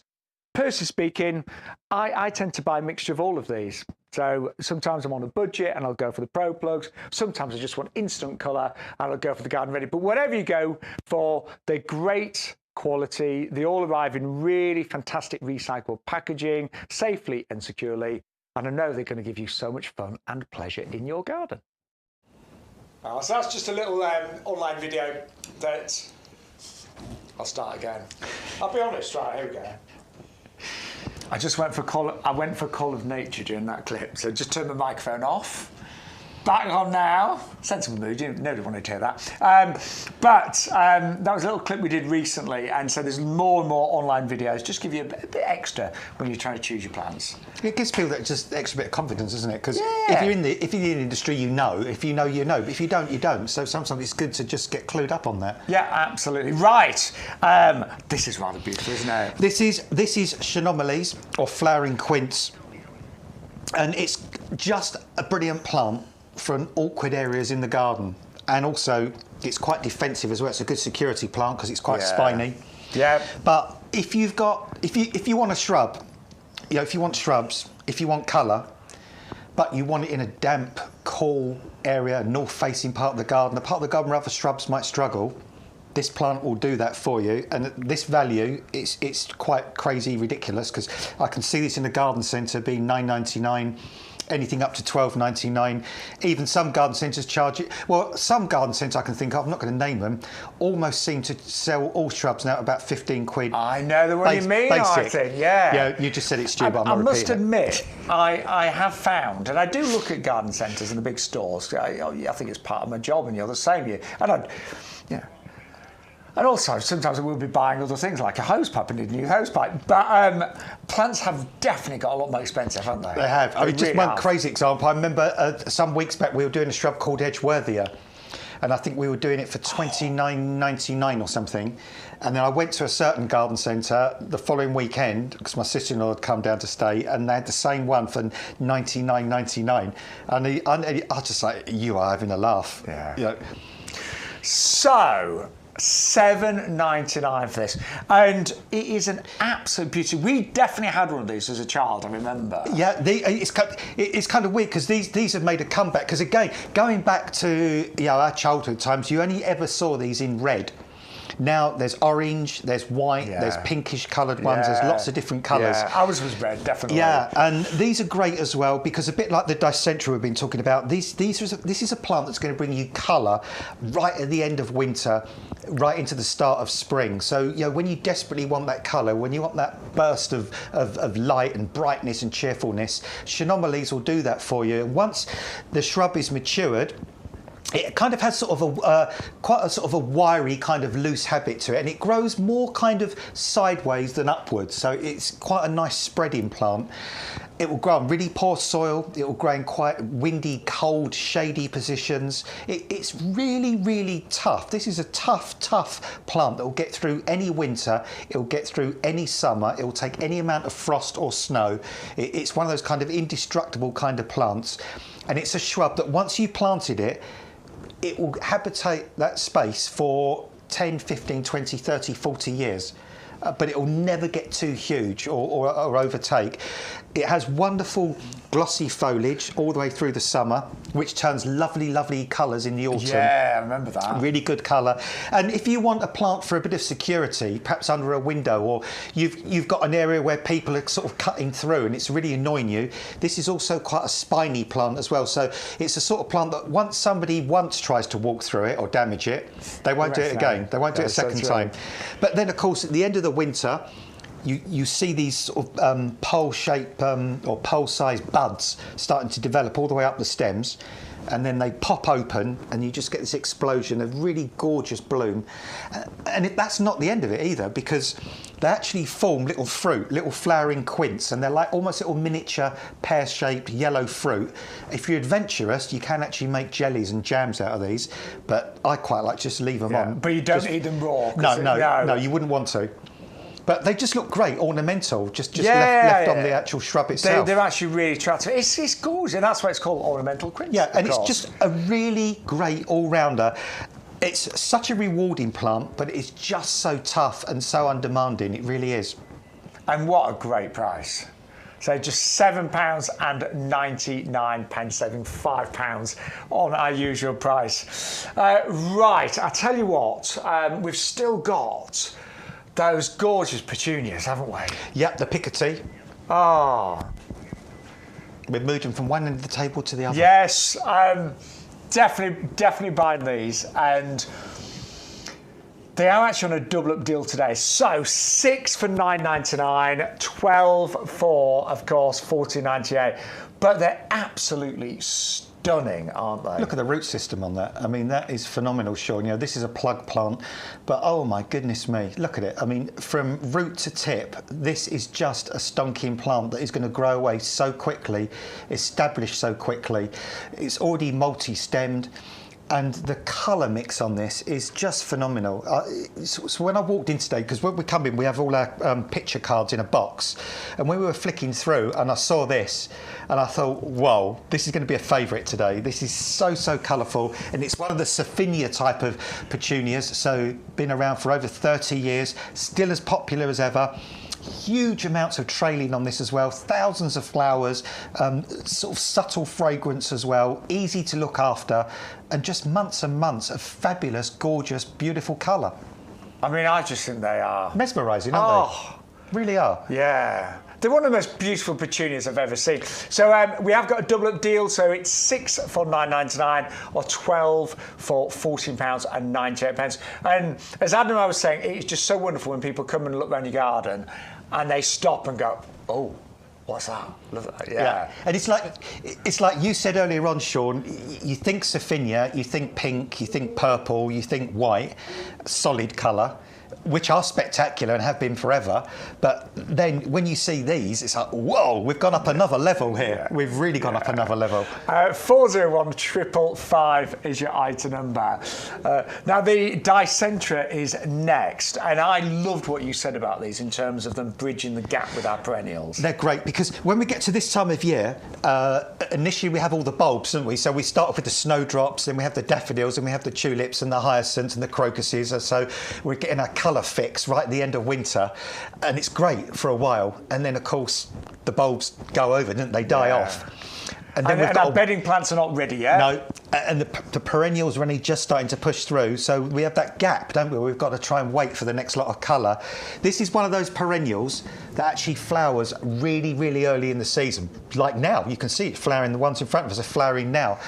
So it's great for getting colour and interest in the border right from the start of the season. But the good thing about this as well, you can plant this perennial right in between your other really, really tall perennials. You can put it in the middle or the back of the board. It doesn't matter where you put it because it flowers very, very early.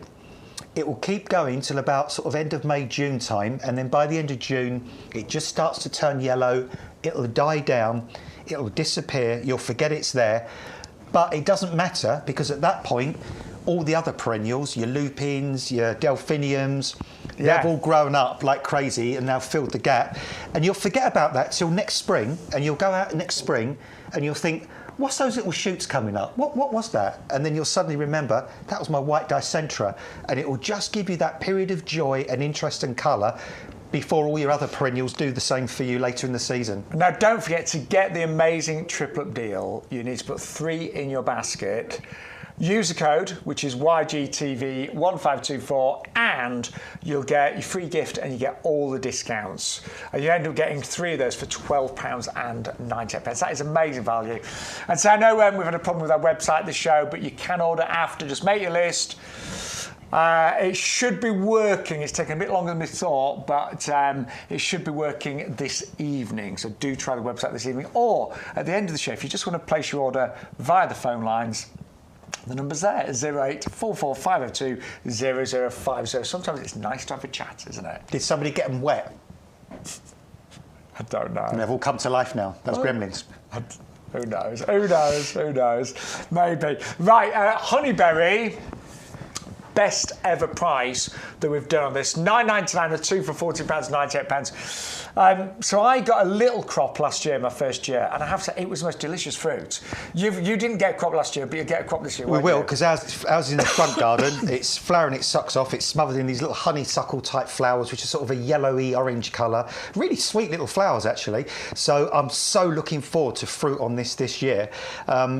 Standing behind this one though, look at that, Shaun. I mean, that's a really good sized plant to begin with, isn't it? It really is. That's not, you're not getting some sort of, something in a little 9 centimetre pot that's only 3 or 4 inches tall.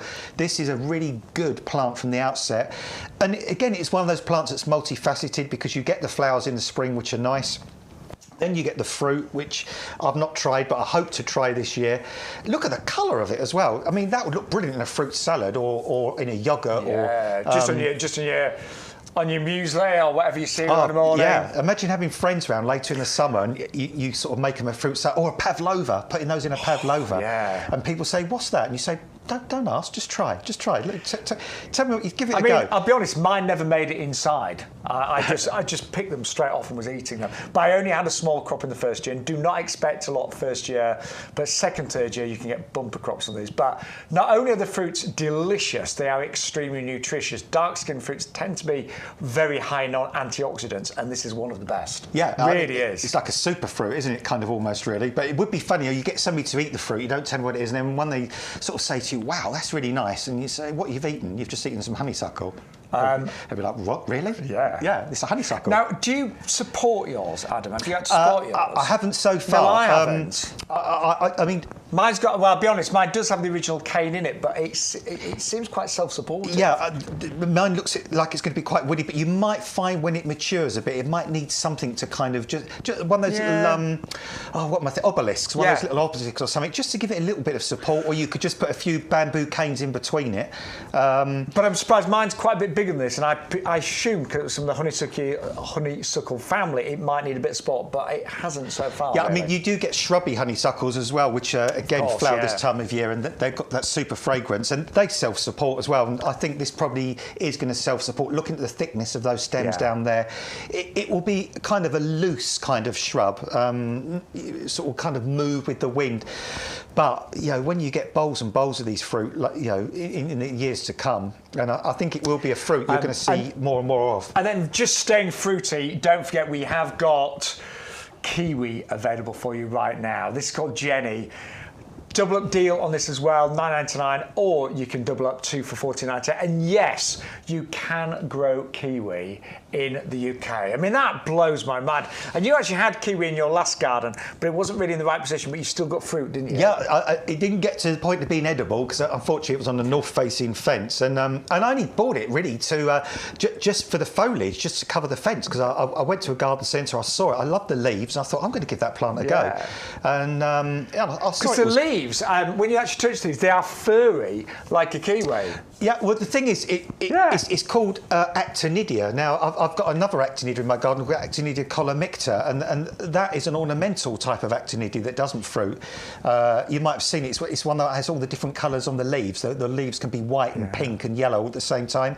And when I first bought this, I thought this was just an ornamental kind of type of actinidia, and it wasn't until I looked into it a bit more, I thought, no, this is actually a proper kiwi fruit that's going to fruit and give me real kiwis.